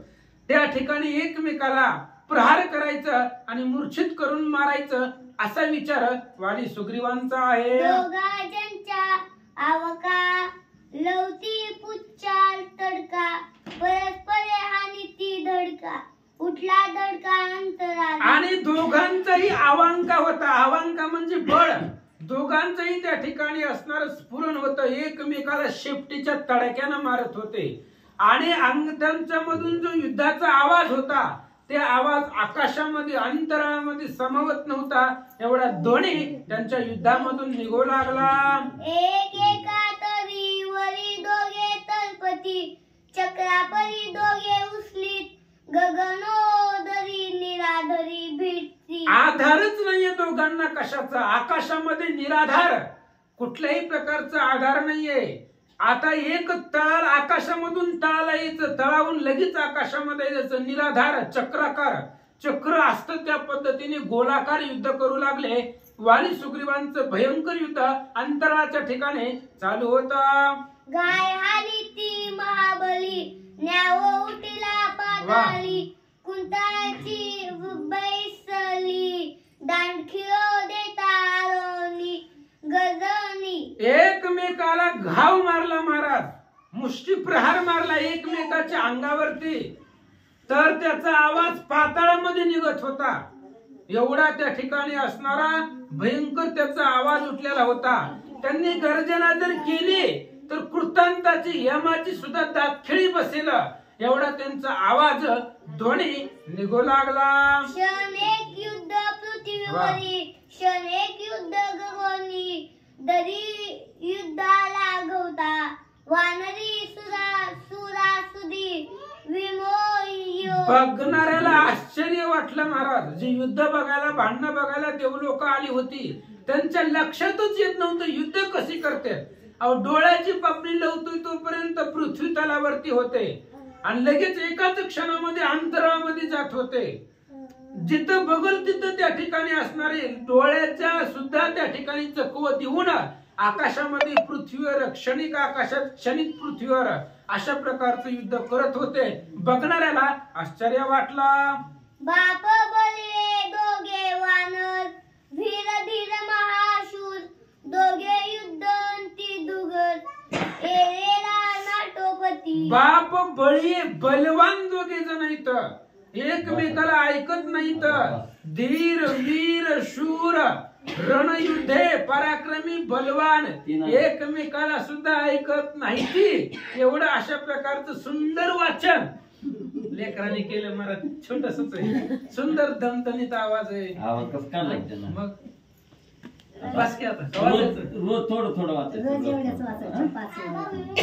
10 झाले की आता 15 श्री गणेशाय नमः. श्री प्रभु रामचंद्राय नमः. दोघे वीर रण प्रवीण देखोनी वानराचे रण संतोषला श्री रघुनंदन बळ समान दोहीचे. दोघांचंही घनघोर अशा प्रकारचं युद्ध होतं. दोघही एकमेकाला ऐकत नव्हते. दोघेही समान बळाचे, समान ताकदीचे आणि एक सारखे होते. दोघांचं बळ पाहिलं रामचंद्राला सुद्धा आश्चर्य वाटलं, रामांना सुद्धा संतोष वाटला, आनंद वाटला. एवढी ताकद दोघांमध्ये समान होते. दोघे वानर अनन्य सबळ बळे समसमान, देखोनी श्रीरामाचे योजन बाण, वाळी विंधोनी मारावया. आणि दोघांचंही त्या ठिकाणी समान बळ होतं. आणि मग रामचंद्र वानरामध्ये गुप्त होते, वालीला दिसत नव्हते, कोणाला दिसत नव्हते. आणि रामचंद्राने आपलं कार्य करण्यासाठी, आता दोघं समान आहेत, बलवान आहेत, म्हणून रामचंद्रांनी बाण काढला वालीला मारण्यासाठी आणि बाण धनुष्याला लावला. तो बाळी सुग्रीव दोघे जण, ठाण मान वर्ण लक्षण, रूपरेखा समसमान, कोणास बाण विंदावा. आणि रामचंद्राने बाण घेतला, धनुष्याला लावला आणि वालीला मारावा म्हणून दोघांकडे पाहिलं. रामचंद्राला वाली ओळखूच येणार महाराज, कारण वाली आणि सुग्रीव सेम टू सेम, आपल्या भाषेत म्हणलं डबल रूळ, कुठल्याही प्रकारचा फरक नाहीये. ठाण मान गुण लावण्य रूपरेखा सगळं त्या ठिकाणी समान होतं. म्हणून रामचंद्राला आश्चर्य वाटला. जैसे का दोघे अश्विनो देव, समरूप समान भाव, तैसेची वालिया सुग्रीव समवयन सारिले. आणि दोघही त्या ठिकाणी समान होते, समान होते. अश्विनी देव आहेत दोन्ही, दोघही त्या ठिकाणी एकसारखे दिसतात. तशा पद्धतीने वाली आणि सुग्रीव एकसारखे दिसू लागले. श्रीराम सज्जोनिया बाण, स्वय झाला विस्मय पन्ना, दोघा माझी वाळी कोण कोणास आपण वदावे. आणि रामचंद्राने बाण धनुष्याला लावला आणि रामचंद्राला वाली आणि सुग्रीव सारखीच दिसू लागले. मग रामाने विचार केला बाण कोणाला मारायचा, कारण दोघे सारखेच दिसत आहेत. याच्यामधला वाली कोण आणि सुग्रीव कोण ओळखूच येत नाहीये, असा विचार भगवंत करतात. न कळून या बिंदू जाता, अवचट झालिया सुग्रीव घाता, तेव्हा मी झाला विश्वासवंत, भाकही व्रता होय माझी. रामचंद्राने विचार केला, मी जर बाण वालीला मारण्यासाठी सोडला आणि तो जर बाण सुग्रीवाला लागला तर शरण आलेला आहे आपल्याला, आणि शरण आलेलं मारलं मग आपल्यावर कोणीही विश्वास ठेवणार नाही. विश्वास होईल, विश्वासघात होईल. शरण आलेलं आपण मारलं असंही आपलं नाव त्या ठिकाणी जाईल, आपल्यावर कोणी विश्वास ठेवणार नाहीये. रामचंद्र विचार करतात. बाण लागली या वचिता, श्रीरामे मारिले शरणागता, ऐसे निंदत बैसले माथा, शोभा समजता पूर्वजांची. आणि रामचंद्र विचार करतायत, मी वालीला म्हणून बाण सोडला आणि तो बाण जर सुग्रीवाला लागला तर माझ्या पूर्वजांना राग येईल, कारण पूर्वजांनी शरणागताचं रक्षण करण्यासाठी जीव दिलेला आहे. त्यांच्यासाठी सत्वाची हानी होऊ नये म्हणून कित्येक त्या ठिकाणी सहन केलेला आहे.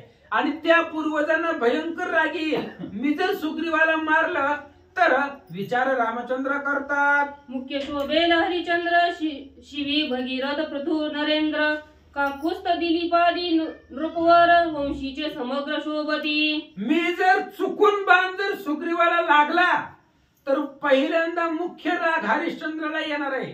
अहो त्यानं स्वप्नात दिलं होतं दान, स्वप्नामध्ये दिलेलं दान खरं केलंय आणि आपण तर सावध असताना दिलेलं आहे. अग्नी आणि सूर्याच्या साक्षीनं त्या ठिकाणी वचन दिलेलं आहे सुग्रीवाला. त्या हरिश्चंद्रानं स्वप्नात दिलेलं दान सत्यत्वाला आणलं. शिबिराजानं आपल्या शरीराचं मांस कपोताच्या संरक्षणासाठी दिलं. एवढी पूर्वज माझे थोर आहेत आणि मी जर शरणागताला मारलं तर त्या सगळ्यांना राग येईल असं सांगतात. रुक्मांगद धर्मांगद, सूर्यवंशीचे वीर अगाध, अवघे शोभती प्रबुद, केले विरुद्ध श्रीरामे. आणि रुक्मांगद राजा आहे, धर्मांगद आहे. एकादशीचं व्रत त्यांनी पाळलं होतं. रुक्मांगद धर्मांगदेशी व्रत पाळून एकादशी नगरी नेली वैकुंठासी, झाले जगासी उपकारी. अशा पद्धतीचे दोघे जण आहेत, पिता पुत्र. यांनी व्रत सांभाळलं पण आपलं असणार व्रत खंडन करू दिलं नाहीये, ब्रीद सांभाळलं असा विचार भगवंत करतात. शरणागता वज्र पंजर, मिथ्या मिरवी श्रीरामचंद्र, एस निंदतील सर्वत्र, लागला शूर सुग्रीवा शर सुग्रीवा. जर माझ्याकडून चुकून बाण सुग्रीवाला लागला आणि सुग्रीव जर मेला तर मग हे जे आहे, जो मज वय अनन्य शरण त्याचे निवारी मी जन्म मरण, शरणांगता शरण्य मीच एकू, असं जर ज्ञानेश्वर महाराजांनी पुरावा दिलाय त्याच्यावर कोण विश्वास ठेवणार आहे? कोणीच विश्वास ठेवणार नाही. ब्रीद जे आहे आमचं सत्य आहे, सूर्यवंशाचं ब्रीद आहे. जीव गेला तरी चालेल, पण शरणांगताचं रक्षण झालं पाहिजे. अशा पद्धतीची माझी अपकीर्ती होईल. रामचंद्र बोलतात, ऐसे विचारो निजान श्रीराम विंदीचा बाण, तो वाळीने केले औन जयो आपण पवावया. आणि अशा प्रकारचा विचार केला महाराज रामानं बाणच मारला नाही. आणि बाण नाही मारल्यामुळं, कारण हे दोघं किती जरी दिवस युद्ध करत असले तरी कोणालाच विजय मिळणार नव्हता. दोघेही समान बळाचे होते. मग वालीनं आपल्याला विजय मिळावा याच्यासाठी एक वेगळं विचित्र लाघव केलं. काय केलं ऐका. वीर्य धैर्य अंगवन बळबळे दोघे समान, वाळीने जाणोनी आपण केले विंदान निज विजया. दोघांकडेही ताकद समान आहे, दोघांकडेही बळ समान आहे, दोघांकडे धैर्य वीर्य यश कीर्ती सगळं समान आहे.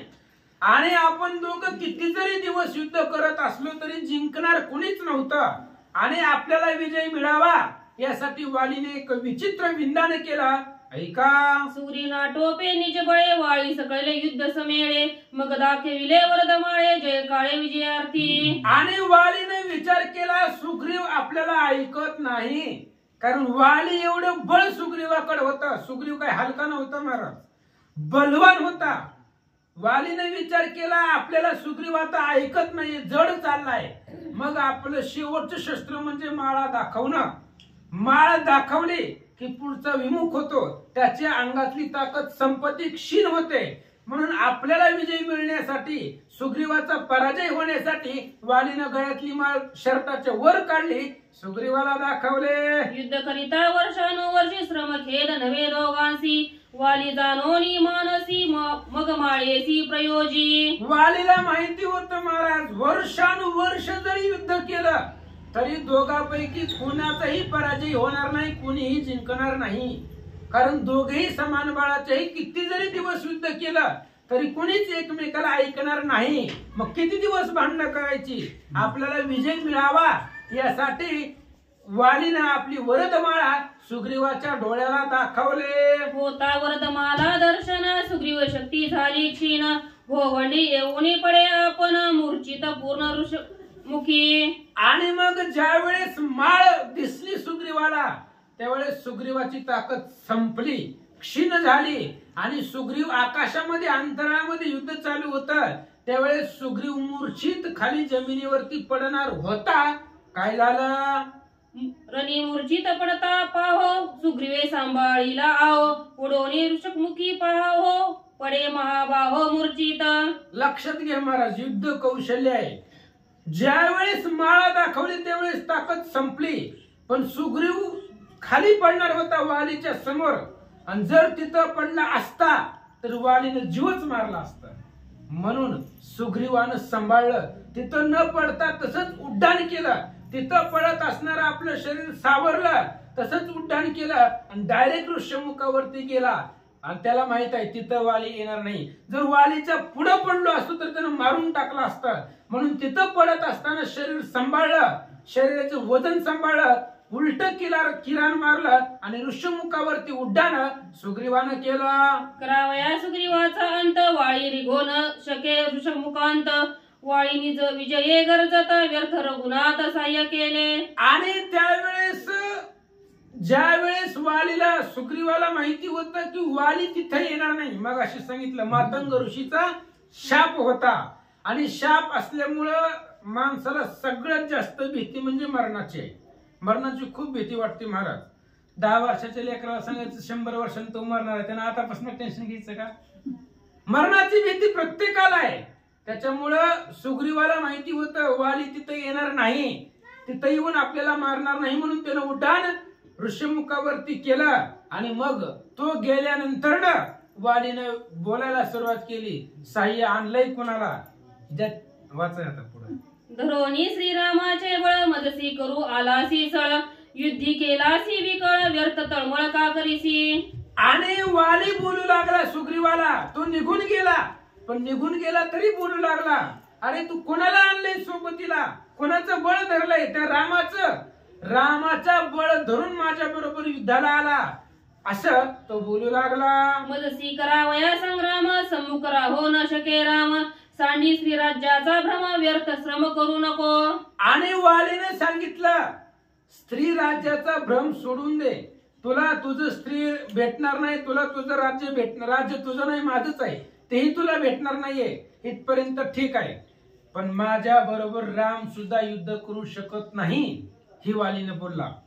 वाली म्हणला तुला राज्य भेटणार नाही, स्त्री भेटणार नाही, ठीक आहे, पण वालीने पुढे सांगितलं राम सुद्धा माझ्या समोर येऊन युद्ध करू शकत नाहीये. वाली बोलू लागला, सुग्रीव दिदले द्रे जीवन दान, न मारी वृक्ष राजाची आन. ऐसे वाळी गरजोन गेला निघोन किसकिंदे. ज्यावेळेस, लक्षात घ्या भावार्थ ओवीचा, ज्यावेळेस त्याचं उड्डाण ऋष्यमुखावरती गेलं तेव्हा वाली बोलू लागलाय. आणि जर सुग्रीव तिथेच पडला असता तर वाली विठवला असता का? ज्यावेळेस सापडलाच नाही त्यावेळेस मग सांगितलं, पप्पाची शपथ घेऊन सांगतो मी तुला मारलं नसतं, आणि जर तिथेच पडला असता तर ठुलाच नसता. वाली सांगतोय आपल्या हातातून तो निसटलाय, ऋष्यमुख पर्वतावरती त्याचं उड्डाण गेलं, म्हणून वाली बोलू लागला एवढ्या वेळ सोडला, पण मी तुला असणाऱ्या वृक्षराजाची शपथ घेऊन सांगतो, आपल्या वडिलांची शपथ घेऊन सांगतो, मी तुला मारलं नसतं, असं तो वाली बोलू लागला. आई ना वडील कसं वाचा कोणी काय असं मला जमली होती. विजयाचा जय जयकारी, वाळी प्रवेशाला नगरी. सुग्रीव वृक्ष मुखामाघारी, दुःखे करी विलपत. आणि मग त्यावेळेस आनंद झाला, वालीला विजय भेटला. विजय भेटल्याबरोबर तो घरला आपल्या गावाकडे नगरीमध्ये निघून आला. आणि इकडं ऋषमुख पर्वतावरती सुग्रीव पडला, अत्यंत विवळत पडला. त्याचं काय झालं ऐका. सुग्रीव पडिताची मूर्छित, वानर झाले हाहाभूत. वाली भय भयभीत, वानरे पळत ऋषमुखी. आणि त्यावेळेस सुग्रीव त्या ऋषमुख पर्वतावरती पडला, अत्यंत घाबरला, भीती वाटली. सगळे वानर सुद्धा घाबरली, राजा पडलाय. आणि जी युद्ध बघायला वानर आलेली होते ती सगळे ऋषमुखाकडे पळू लागले. वाळीच्या घाई जर्जरीभूत, रक्ते नाली धगधगीत. सुग्रीव अति दुःखे विलपत, साह्य रघुनाथ नवेची. आणि वालीचा मार भरपूर खाल्लेला होता सुग्रीवानं, त्यामुळं सगळं शरीर रक्तानं भरलेलं होतं. सुग्रीवाचं अत्यंत कुथत विवळत ते असणाऱ्या ऋषमुख पर्वतावरती पडला. पडल्यानंतर मग सुग्रीवाला वाटलं व्यर्थ रघुनाथ सहाय्य केला, रामानं आपल्या मदतीला आले नाहीत, का वालीला मारला नाहीये असा विचार सुग्रीव करू लागला. वाली वदाचा अक्रम, श्रीराम दाहोनी पराक्रम. करविला युद्ध धर्म, अति दुर्मग वाळीसी. आणि त्यावेळेस त्या ठिकाणी सुग्रीव बोलू लागला, रामाने आक्रम दाखवला की मी वालीला मारतो असं दाखवलं. आणि मगाची 2 शर्यती होत्या ती रामानं पार केल्या. दुदुंबीचं शरीर उडवलं, 7 झाडं एकाच रेषेत आणून तोडले, सगळं केलं. त्याच्यावरनं सुग्रीवाला वाटलं होतं की राम वालीला मारतील आणि राम वालीला मारील असा आक्रम रामानं दाखवला, पण मला सहाय्य केलं नाहीये असं सुग्रीव बोलू लागला. वाळी वदावया तत्काळ, धरुणी श्रीरामाचे बळ. निशंक युद्ध केले तुंबळ, अति सबळ वाळीसी. रामाचं बळ धरलं. मला माहिती होतं पाठीमाग राम आहे, आणि तर राम असल्यानंतर ना मी कुणालाच भिणार नाही. पाठीशी असलिया श्री रघुनाथ, कृतांताचे पाडीनं दात. मजला भय नाही निश्चित, दुष्ट समस्त निर्दळीनं, असं मला वाटलं होतं की पाठीमाग राम आहे. म्हणून रामाच्या बळावरती निशंक, कुठल्याच प्रकारची शंका न घेता मी युद्धासाठी गेलो, पण रामानं माझी पाठ राखली नाहीये. सुग्रीव बोलू लागला. श्रीरामाचा निज नेट, युद्ध केले कडकडाट. श्रीरामे पाहिला माझा शेवट, घायवट जवळ पडे. आणि रामचंद्र आणि त्या ठिकाणी रामानं माझा शेवट पाहिला, अंत पाहिला. याचा अर्थ मी मरायची वाट राम बघत होता, कवा बाण सोडणार होता. मी जर इथं आलो नसतो, तिथं पडलो असतो तर वालीनं मारून टाकला असता. मग रामचंद्राने बाण का सोडला नाही माझ्या धाकेसाठी धावली का नाही तर माझी मदत का केली नाही हे सुग्रीव बोलू लागला. वाळीने केला जर्जरभूत तरी साय नवे श्री रघुनाथ देवी आलोर्ष मुखांत एरवी प्राणात पावतो. सुग्रीव मनाशी बोलू लागला, महाराज वालीनं मला खूप मारलं, तिथं रणांगणामध्ये गांजलं तरी राम साह्य झाले नाही. माझं नशीब मोठं होतं म्हणून माझं उड्डाण डायरेक्ट ते ऋषमुखावरती आलं. मी जर वालीच्या समोर पडलो असतो तर वालीनं मला जिवंत ठेवलं नसतं. मी माझ्या नशिबानं ऋषमुखावरती आलो आणि वाचलो असं स्वतःला सुग्रीव बोलू लागला. पडतो ऋषमुखा बाहेरी तरी वाळी मारिता क्षणा माधारी श्रीराम होऊनी सहकारी रणद्वारी गंजिलो. आणि जर तिकडे ऋषमुखाच्या बाहेर कुठेही पडलो असतो तरी वालीनं मला जीवच मारला असतं. पण मी ऋषमुख पर्वतावरती पडलो त्यामुळं माझा जीव वाचला. अशा पद्धतीने बोलू लागले. कुंडली कवरधारी विठ्ठल श्री ज्ञानदेव तुकाराम. श्रीरामाचे साह्य बळ रणरंगी झाले विफळ सुकली कृपेची पै ओल पायी सखोल गांजिलो. असं पांडुरंगा करू प्रथम दुसरे जण संतांची त्यांच्या कृपा आशीर्वाद आणि कथेचा विस्तार बाबाजी सद्गुरूत असतो का. बसलेले सर्व श्रोते मंडळी साधू संतांना साष्टांगपणी पाठ करून कथेला सुरुवात, कथेचं अनुसंधान.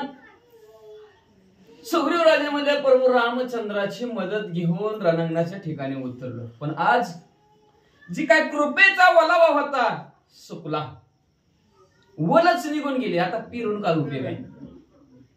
वल निघून गेली, पिरून काय उपयोग आहे म्हणल्या. जोपर्यंत वल होते कृपारूपी वल होती बरं वाटत होतं, पण ती कृपारूपी वल सुकली.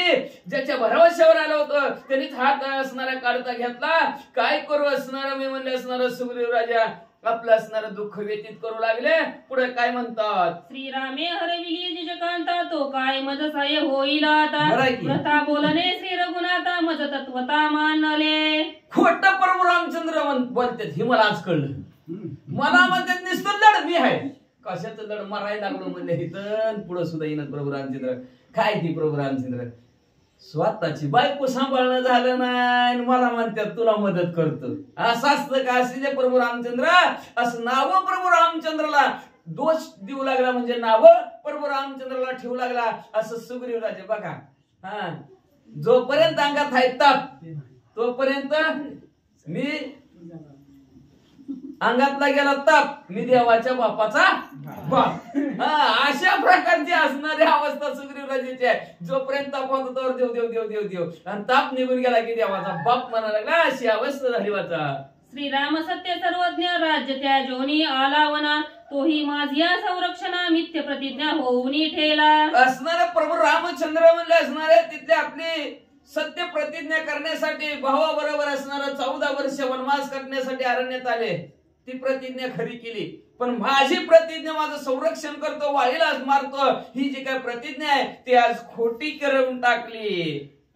सुग्रीव विप्लत तव लक्ष्मण हनुमंता समवेत ते आला श्री रघुनाथ कृपावंत कृपाळू. अशा प्रकारचं असणार रडत आहे खणत आहे कुतत आहे सुग्रीवराजे.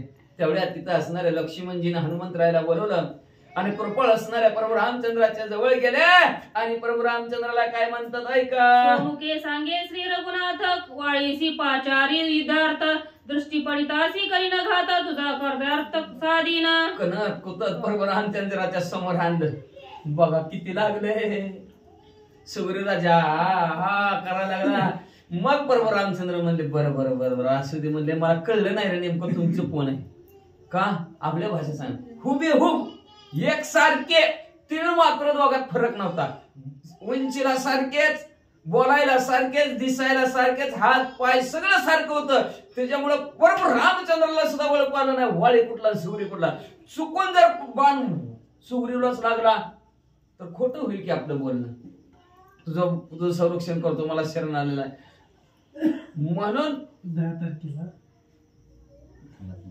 म्हणून असणारा प्रभू रामचंद्र म्हणू लागलेले आहेत की आता पुन्हा एकदा तो असणारा वाळीला युद्धाला बोलव माझ्या समोर मी आता नक्की वाळीला मारतो असं प्रभू रामचंद्र म्हणू लागले.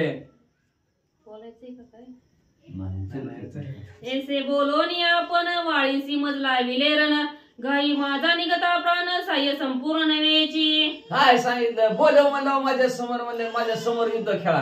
काय प्रभू रामचंद्र मोठ्याने आरोळी टाकली त्याला तुमच्या समोर युद्धाला बोलिलं म्हणले. आणि जेव्हा आमच्या दोघांची भांडणं लागली तेव्हा गेला बाप पळून. सोडवायचं कुणी म्हणले असणार. असं असतं का प्रभू रामचंद्र म्हणले असणार. मला वाटलं तुम्ही मदत करचाल त्या वाळीला मारचाल म्हणले पण काहीच नाही म्हणले असणारा.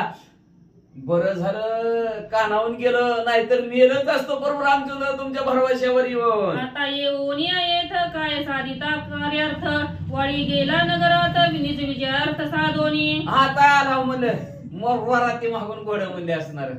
झालं का काम तरी व्हायला पाहिजे होतं की आता काम करायला लाव काय. अहो ती घ्यायला की म्हणजे वाळी म्हणजे नाचत वाजत गाजत नवरदेवाची वरात निघाली तशी वरात निघाली असं म्हणले त्याच्या गावात. सुग्रीवला जिंकून आला. सुग्रीव प्रभू रामचंद्राच्या साह्याने आला तरी मीच विजयी झालो म्हणून तो विजयाची असणारी गर्जना करत करत वाद्य वाजत वाजत म्हणजे नगराला निघून गेला. आता तुमचं काम करायला लाव का प्रभू रामचंद्र असं सुग्रीव राजे म्हणू लागले. वाळीने करिता अति निर्वाण नाही ढळलो अनुप्रमाण वा, वा, वा. वरद वाळा द्रविता जन मूर्छा पन्ना मी पडलो. प्रभू रामचंद्र तुमच्या असणाऱ्या भरवशाच्या द्वारावर इतकं लढलो एक पाऊल सुद्धा मागे सरलो नाही. निकारीची असणारा त्यांना शेवट मरल किंवा वाचल असं म्हणून असणारा जशाच तसं उत्तर वाळीला दिलं. पण काय सांगायचं प्रभू रामचंद्र मी किती चांगला माळ करेन किती माझ्या गळ्यात टप्पुऱ्या माळ्यात म्हणून मी शर्टाच्या वर माळ काढली. काढल्याबरोबर काय झालं प्रभू रामचंद्र कळलं नाही. त्या माळेसमोर मी बेशुद्ध पडलो. देवी पाडिले मूषक मुकांत एरवी वाळी करिता माझा घात सायनवीच मूर्छित दुःख विभूत मज केले. काय सांगायचं प्रभू रामचंद्र दैवे नशिबाने म्हणला बर का. माझं नशीब बलवंतर म्हणून ऋषीमुख पर्वतावर पडलो. इकडं तिकडं जर पडला असतं संपला आज सुग्रीव राजा संपला असता म्हणले प्रभू रामचंद्र म्हणले का तुम्ही मला मदत केली नाही का वाळीला मारलं नाही. अशा प्रकारचं असणारा अतिशय दुःखी अवस्थेत झालेले सुग्रीव राजे प्रभू रामचंद्राला बोलू लागले. मी मूर्छित होता विमुख पाठीशी घालोनी निशांक वाळीसी नवसीत समुख परम दुःख मज दिदले. काय सांगायचं प्रभू रामचंद्र मी बेशुद्ध पडलो होतो आणि तो वाळी समोरच उभा होता. तुम्हाला दिसलं नाही का हो प्रभू रामचंद्र का तुम्ही त्याला पाठीशी धरलं गेलं आणि तो म्हणजे असणारा विजय होऊन नगराच्या ठिकाणी गेला प्रभू रामचंद्र आणि तुम्ही म्हणले असणार मला दुःखाच्या थारोळ्यात पाडलं का असं केलं. सहाय्यक होऊन या करावे सुखी श्रीराम सत्यवादी तिन्ही लोकी तू आमद केली परम दुःखी तेही लटकी कीर्ती केली. खोटीच कीर्ती केली प्रभू रामचंद्र. स्वर्गमूर्ती पाताळात तुमची असणाऱ्या कीर्तीचा झेंडा फडकवतोय प्रभू रामचंद्र. जे बोलतात ते करून दाखवतात प्रभू रामचंद्र. अशा प्रकारचे प्रभू रामचंद्र सत्यवादी आहेत. सत्यवादी हरिश्चंद्र राजाच्या वंशातले आहेत. खरे बोलणारे प्रभू रामचंद्र आणि जे बोलतात ते करून दाखवतात. अशा प्रकारचे असणारे प्रभू रामचंद्र पण आज खोटे ठरले. वाळीला मारतो तर माझं संरक्षण करतो म्हणले होते पण काहीच केलं नाही. मला सुखी करायचं सोडून प्रभू रामचंद्राने दुःखी केलं असं सुग्रीव राजे बोलू लागले. सुग्री देखोनी दुःखाभिभूत कळवळला श्री रघुनाथ त्याचे कोणी हृदित स्वयं बोलत कृपाळू. मग अशा प्रकारचं असणाऱ्या दुःख अवस्थेत प्रभू रामचंद्र समोर वाळी बोलताय. सुग्रीव बोलतात प्रभू रामचंद्राला अंतःकरणाच्या ठिकाणी असणारी कृपा उपजली आणि सुग्रीव राजाच्या जे काय हृदयात अंतराच्या ठिकाणी आहे ते प्रभू रामचंद्राला कळलं आणि प्रभू रामचंद्र असणाऱ्या कृपेने परत सुग्रीव राजांना काय म्हणू लागले. चला दुकानदार क्रोध सांडोनी सावधान सुग्रीव एके माझे वचन सह्यन वावयाचे कारण झाले विधान परियेसी. सुग्रीव राजे तुम्हाला मदत करायला पाहिजे होती. श्री गणेशाय नमः श्री सरस्वते नमः. गोरी लावूनिया बाण वाळीचा म्या घ्यावा प्राण तेव्हा तुम्ही बंधू दोघे जण समान बासले ती. सुग्रीव राजे मी धनुष्याला बाण लावला होता. तुमच्या दोघांकडे बघत होत बाण सोडणार तेवढ्यात बघितलं तर दोघे समसमान दोघं सारखंच दिसलं. बाण कोणाला मारायचं देवादी देव आहेत. करता करविता परमेश्वर आहे. अखिल कोटी ब्रह्मांडाचा नायक आहे. दोघातला भेदभाव कळला नाही. काय भाऊ असतील ते दोघं. हा सुग्रीव आहे आणि हा असणारा वाळे आहे. देवाला सुद्धा कळला नाही म्हणले असं असणारं दोघंच्या दोघं मला समान शेम टू शेम दिसला. वस्त्रे अलंकार आभरण रूप रेखा समसमान न कळे वाळीचे निज चिन्ह या लागी बाण न वंदीच. काय सांगायचं तुम्ही एवढे सख्य भाऊ. कपडे सुद्धा दोघांना एक सारखीच कपडे होते दोघांना. आपल्या दोघा दोन पोर असतील सगळे प्रत्येक वेळेस दोघांना सारखीच कपडे घेतात. रुसवा नको फुगवा नको म्हणून दोघाला असणारा सारखीच कपडे होती. सारखेच अलंकार होते. हुबेहूब असणारा तुमच्या शरीराची रचना होती. त्याच्यामुळे वाळी कुठला सुगरी कुठला हे मलाच कळलं नाही. म्हणून मी बाण मारला नाही. आपलं हृदयातलं मनातलं प्रभू रामचंद्राने सुग्रीवराजेला सांगितलं. न कळोनी बाण विंदिता जरी तुझ लागता अवचिता तरी श्रीरामे मारिले शरणागता निज धन्य ती लोकी.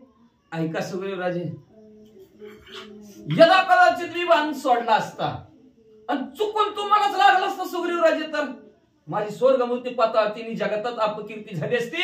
शरणागत असलेल्या सुग्रीवराजाला प्रभू रामचंद्राने मारलं. मग शरण जायचं कोणाला?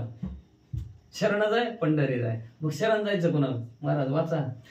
वचट तुझ लागले बाण माग म्या त्या जावा की आपुला प्राण आईशे जाणून आपण शरसंधान न करीत. चुकून जर बाण तुम्हाला लागला असतं सुग्रीवराजे शरणागत संपला आणि अपमानापेक्षा मेलेलं बरं. माझा अपमान स्वर्गमूर्ती पाताळात झाला असता. शरणागत असलेल्या सुग्रीवराजाला मारलं. मग देवाची भक्ती नामस्मरण कोण कारण नाही केलेलं बरं ह्या देवाचं. मग मी तसणारा लज्जित झालं असतं. माझा प्राण मी सोडला असता. मग ह्याच्यापेक्षा एवढा भला मोठा घोटाळा होण्यापेक्षा आजच्या दिवस जरा धीर धर. तू जरी कैवारे एका एक वाळी शुद्ध करिता देख ते तोराळे अटक जरी सन्मुख वरदमाळा. बरं तुझा कैवार घेऊन मी जर असणार युद्धात असणार मिसळलं असतो भांडण केलं असतं. पण ती आशीर्वादाची कश्यप ऋषीच्या आशीर्वादाची माळ आहे. एखाद्या ऋषीने दिलेला आशीर्वाद आणि त्याची तोडमोड आमच्याच्याने होईल असं मला वाटतच नाही. मी करणारही नाही असं प्रभू रामचंद्र म्हणतात. जो जो युद्ध करी समुख वरदमाळ करी विमुख मज नाही वने पर्णमुख ते मज अटक युद्धार्थी. जो जो वाळी बरोबर युद्ध करतोय आणि त्यांनी वरदानाची माळ दाखवली की विमुख होते का नाही? या मावले बसा मावले असू द्या गळ्यात मला ती पोटात काळ म्हणते. पण ती म्हणणार चल म्हणते का तर त्यांना माळेचं महत्व माहितीच नसतं म्हणून ती तसं म्हणते ती. पण ज्याला माळेचं महत्व आहे ती काय म्हणणार? या महाराज बसा महाराज. चोराने हल्ले कधीच नाही आणणार बी नाही. माळेचं महत्व ज्याला माहितीये त्याला माहितीये ती म्हणणार या राम राम बसा. नाही माळ करे ती खोटं बोलत असते का? कधी खोटं बोलत नाही असं म्हणते ती. तेवढा मानच आहे म्हणून कितीही मोठा असला तरी मानेसमोर झुकतो. मी मनुष्य रूपात आले मी सुद्धा झुकणार. पण माझं असणारं ब्रीद आहे झुकणार नाही. पराडमुख होणार नाही. विमुख असणारा माळेला होणार नाही. का तर युद्धात त्याची विजय पावतोय आणि मी हारलो. मी माझ्या असणाऱ्या देहाला हरले प्रभू रामचंद्र हा शब्द रणछोड भगवान कृष्ण परमात्मा उलटा हे प्रभू रामचंद्राच्या अवताराच्या उलटा श्रीकृष्ण परमात्मा आहे. तिथं एकदा पळून गेलं पाठ दाखवून. पण ह्या मनुष्य राम अवतारात पाठ दाखवणं मला शोभत नाही सुग्रीवराजे. म्हणून मी बाण मारला नाही असं प्रभू रामचंद्र सांगू लागले. युद्ध न करावयाची कारण सहाय्य व्हावे तव दोघे समान या लागीन विंदीचं बाण सत्य जाण. सुग्रीवा खरं सांगतो सुग्रीवराजे बाण न मारण्याचं वाहिलं न संपवण्याचं एकच कारण दोघे तुम्ही शेम टू शेम दिसला. व्यर्थ हावची खेदयुक्त हा तुझा प्रारब्ध भोग निश्चित आणि वाळीचे काही आयुष्य प्राप्त तेरे पदार्थ ऐसा घडला.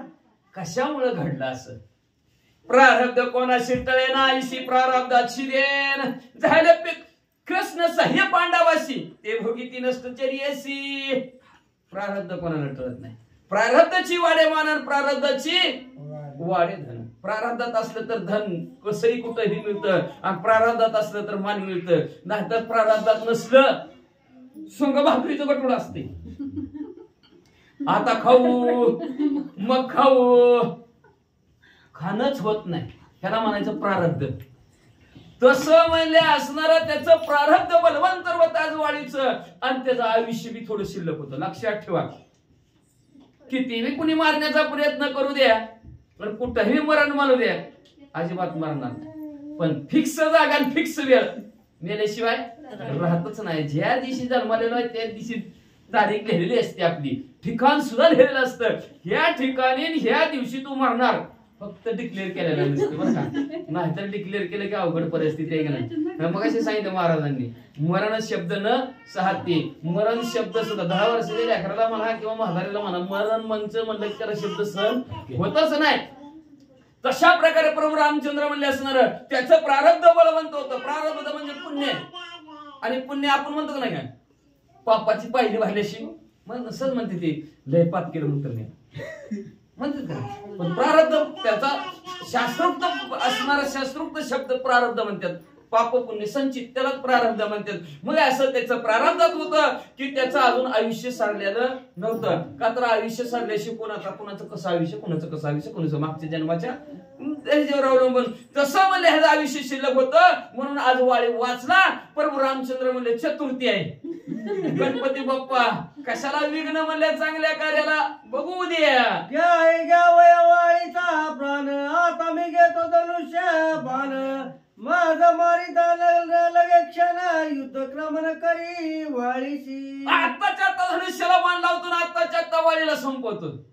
सुग्रीवराजे हाय का तयार तू?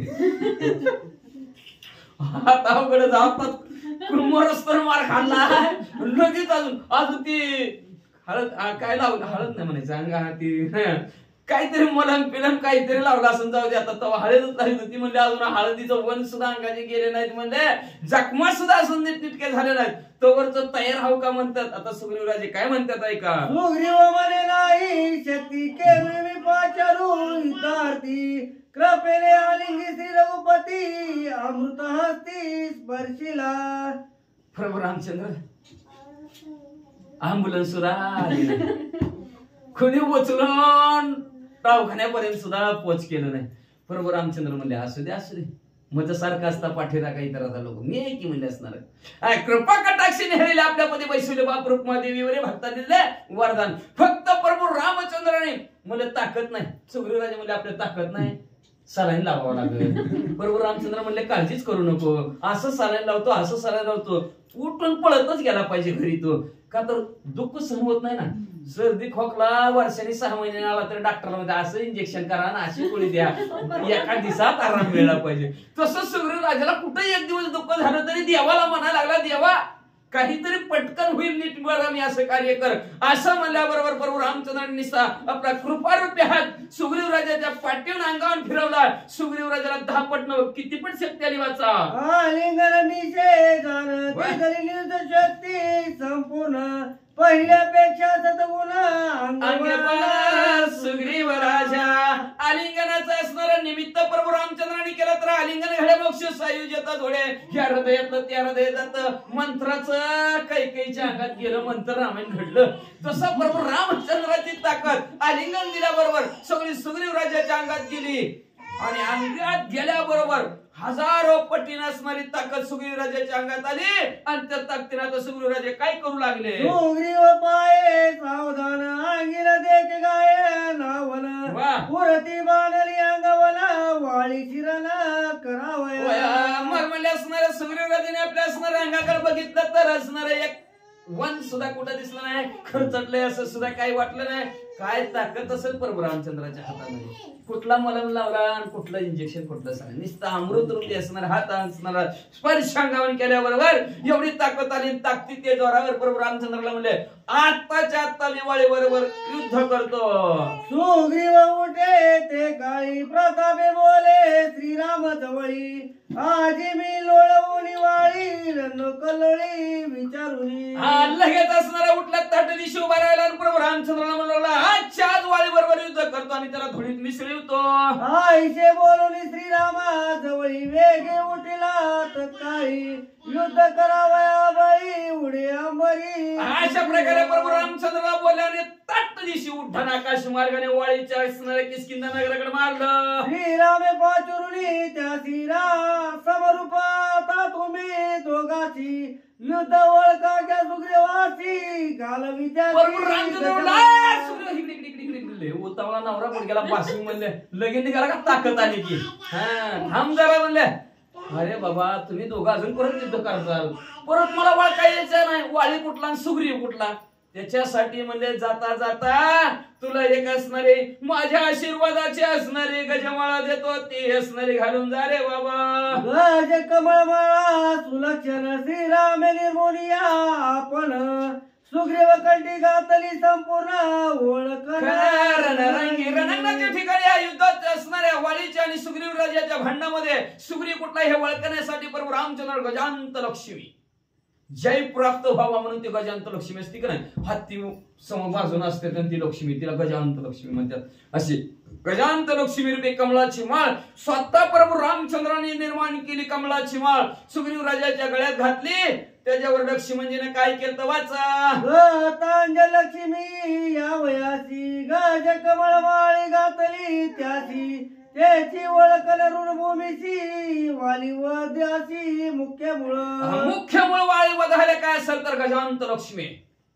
लक्ष्मी अनेक प्रकारची लक्ष्मी आहे, 4-5 प्रकारच्या लक्ष्मी आहे, त्याच्यात ती गजांत लक्ष्मी एक आहे.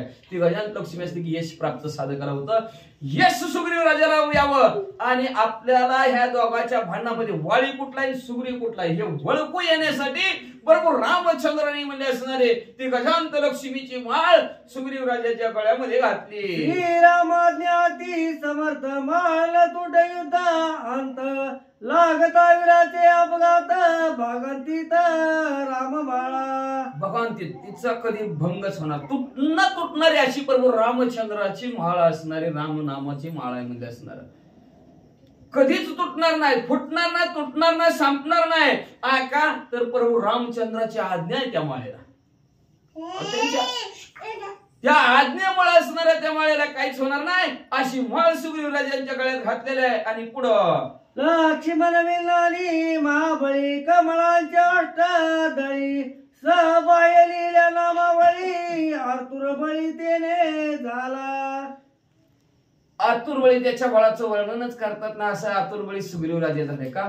लक्ष्मणजीनं काय केलं, 8 दळाचं असणारं पाकळीचं असणारं ती कमळ आहे आणि त्या कमळाच्या पानाच्या आतून आणि बाहेरून राम राम राम राम राम राम राम राम राम राम शब्द दिला.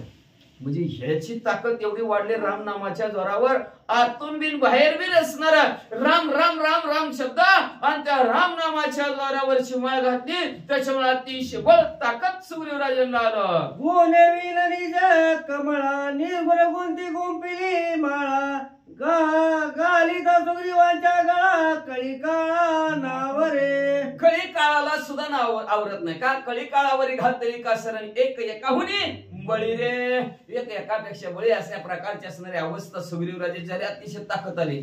कशी ववली माळ गुन्हे विन दोऱ्या वाचून कुठं घातली, कंठात घातली. मग दोऱ्या वाचून कंठात माळ घालायची म्हणजे कुठली माळ आहे, आणि ती कशी असून निर्गुणी, कुठलाही गुण नाही, दोरा नाही, काय नाही, अशी असणारी माळ सुग्रीव राजाच्या गळ्यात घातली. कुठली घातली, श्रीराम जय राम जय जय राम, श्रीराम जय राम जय जय राम, श्रीराम जय राम जय जय राम. या माळाला द्वारा लागते. ही माळ कुठं घालावं लागते, दुसरीकडे कंठात घालावं लागते. तिला दुसरीकडे घालून काय उपयोग नाही, नाहीतर किती राम राम राम राम सगळ्या अंगावर राम राम काय उपयोग आहे त्याचा. पण त्याचं काय काम, त्याच्यासाठी कंठात राम असावं लागतं. आणि ही गुन्हे विन वावलेली म्हणजे असणारी दोऱ्यानं वसणारी निर्गुण्य असणारी ही माळ म्हणजे असणारी राम नामाची त्याच्या गळ्यामध्ये घातली. त्याला एकच सांगितलं, घाव लागू दे, किती मी तुला लागू दे, राम मुखातनं कंठातनं बाजूला काढू नको, राम राम म्हण. नाहीतर म्हणते ती की राम नाम कवा हे राम. अरे नवीनच गाडी आजची असतात 2-3 ऐकली म्हणजे बारसे किती मारते ती, थोड्या वेळ बारसे थांबलो होतं. अवघड परिस्थिती म्हणलं असणारा असू द्या, हे राम असणार म्हणले तू आतापासून म्हणायला सुरुवात कर, शेवटपर्यंत म्हण, ताकद येईल तुला. सुग्रीव कंठी घालिता माळ हरिकला वानरांचा पाळ नळ नीळ तार तरळ सैन्य कमळ सुमधाव. मग म्हणजे असणार बलशाली सैन्य असतं सुग्रीव राजा बरोबर आहे, नळ निळ असणार तार तरळ असणारे म्हणले हनुमंतराय आहेत. म्हणले यांना बी आनंद झाला का तर प्रभू रामचंद्र आणि सुग्रीव राजाच्या कंठामध्ये रामनामाची माळ घातली. त्या रामनामाच्या गजरात चला रे चला श्रीराम जय राम जय जय राम. श्रीराम सौम्य येत आले किष्किंधे पर्यंत हर्षयुक्त उल्हासे सर्वजण असणारे नळनिळ असणारे हनुमंतराय ताराय तरळय सुग्रीवराजे आहेत आणि लक्ष्मणजी प्रभू रामचंद्र सगळेच आनंदाने म्हणले असणारे हळू असणारे किष्किंधा नगरापर्यंत पोहोचले. ती आक्रोशे महातोर सुग्रीव करी बुबुकार ऐकोनी कोपला वाळी वानरा युद्ध दुर्धर करू पाहे. मग असणारे किष्किंधा नगरीच्या असणारे विशीच्या जवळ आले आणि विशीच्या जवळ आल्याबरोबर सुग्रीवराजाने पुन्हा म्हटले जय श्रीराम अशी आरोळी ठोकली. वाळीला मला हिंमत असेल ताकद असेल तर ये रे बाहेर असा आवाज टाकला. वाळीनं ऐकला आला काय की म्हणला अजून कॉल किती धुतलाय म्हणला असणार पावडर लावू निरमा लावू आता काय लावू म्हणला ह्याला. मग म्हणले तो हे असणार काय आत्मधन करू लागला. ऐका दोघे बंधू क्रोध युक्त युद्ध करिता भूत वाळी वजला श्री रघुनाथ तोही गुयार्थ अवधान. रागाने म्हणले असणार दोघंचे दोघं भाऊ म्हणले असणार न भूतोने भविष्य ते अशा प्रकारचं युद्ध करतील निकराचं युद्ध जशाच तसं लय असणार युद्ध करतील. आणि त्यावेळेस गुप्त आडबाजूला राहून प्रभू रामचंद्र वाळीला संपवतील. अतिशय बळ कथानं पुढच्या अध्यायात ऐका म्हणतात एका जनार्दना शरण पुढे गोड निरूपण श्रीरामे वाली उद्धरण संसार तरण श्रीरामे. असं शांती ब्रह्म एकनाथ महाराज आपल्या सद्गुरु जनार्दन स्वामीला शरण गेल्या आणि शरण जाऊन म्हणतात असणाऱ्या रामायणाच्या ठिकाणी गोड निरोपण आहे. किती गोड आहे काय माहिती ऐकल्यावर कळतं. गोड निरोपण आहे म्हणजे असू द्या गोड निरोपण म्हणतात का तर असणारा प्रभू रामचंद्र असणारा वालीचा उद्धार करणार आहे. तारा त्यांची पत्नी असणारी समोर प्रभू रामचंद्राच्या समोर येणार रडणार आहे. प्रभू रामचंद्र म्हणतो क्षणात जीवन करतो नुसतं. पण तारा काय म्हणणार आहे प्रभू रामचंद्र काय बोलणार आहे अतिशय सुंदर वडकथानक पुढच्या अध्यायाच्या ठिकाणी का तर ह्या भवरूपी सागरातून ह्या जन्म मरणाच्या संसारातून पैल तीराला पोहोचवणारा कोण असेल तर प्रभू रामचंद्र आहेत. आता वाळीला कसं असणार ह्या संसारातून पैल तीराला पोहोचवतात हे लक्ष देऊन पुढच्या अध्यायात ऐका अशी विनंती ग्रंथकर्ते श्रोते मंडळीला करतात. श्रीराम नामे द्वय अक्षर अक्षरातील पर राम नामे स्वर निरंतर पावन नर ती लोकी. असो प्रभू रामचंद्राच्या नामाची दोनच अक्षरात निसर्रा आणि म दोनच अक्षर म्हणले असणारी कशात शराक्षरातीत पर ज्याचा कधी नाशच नाही विनाशाच्या पलीकडची दोन अक्षर आहेत ती आणि तीच अक्षर असणाऱ्या सुग्रीवराजे आपल्या कंठाच्या ठिकाणी धारण करणार आहे. आणि त्या राम नामाच्या जोरावर म्हणले असणार स्वर्गमूर्ती पाहतात तिने जगतात पावन पवित्र सुग्रीवराजे होतील. प्रभू रामचंद्र लक्ष्मी म्हणजे हनुमंतराय होतील म्हणले.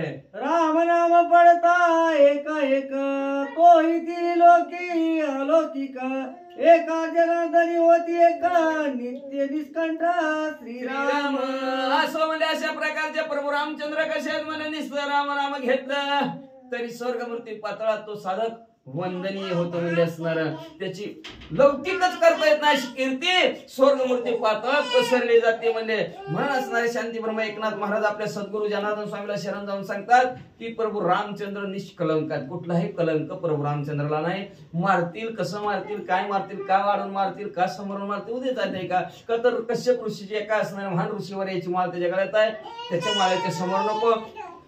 काय ताकद असेल ऋषी मंडळात देवाला सुद्धा त्यांची ताकद तोडता येत नाही. ती सुद्धा म्हणजे त्यांच्या समोर नको जायचं. मी जरी गेलो तरी माझा सुद्धा पराभव होईल. म्हणून आडून प्रभू रामचंद्र सुग्रीव भाव आहे वाळी अभाव आहे. आणि भावाला मारायचं म्हणलं भाव म्हणजे ही भावना आहे. विश्वासाला मारायचं म्हणलं तर मारता समोरासमोर मारतात नाही आणि हा भावाला मारायचं म्हणलं तर मारता येतं. त्याला सुद्धा मारायचं म्हणलं तर आडूनच मारतात. नको बाबा पोतीला भाव नाही नको बाबा म्हणलं तर. आणि त्याला कसं मारावं लागतंय फोन करून वाचा स्वस्ति श्री भावार्थ रामायणे किष्किंधे कांडे एक कारटिकाय सुग्रीव भंगो नाम पंचम श्री कृष्ण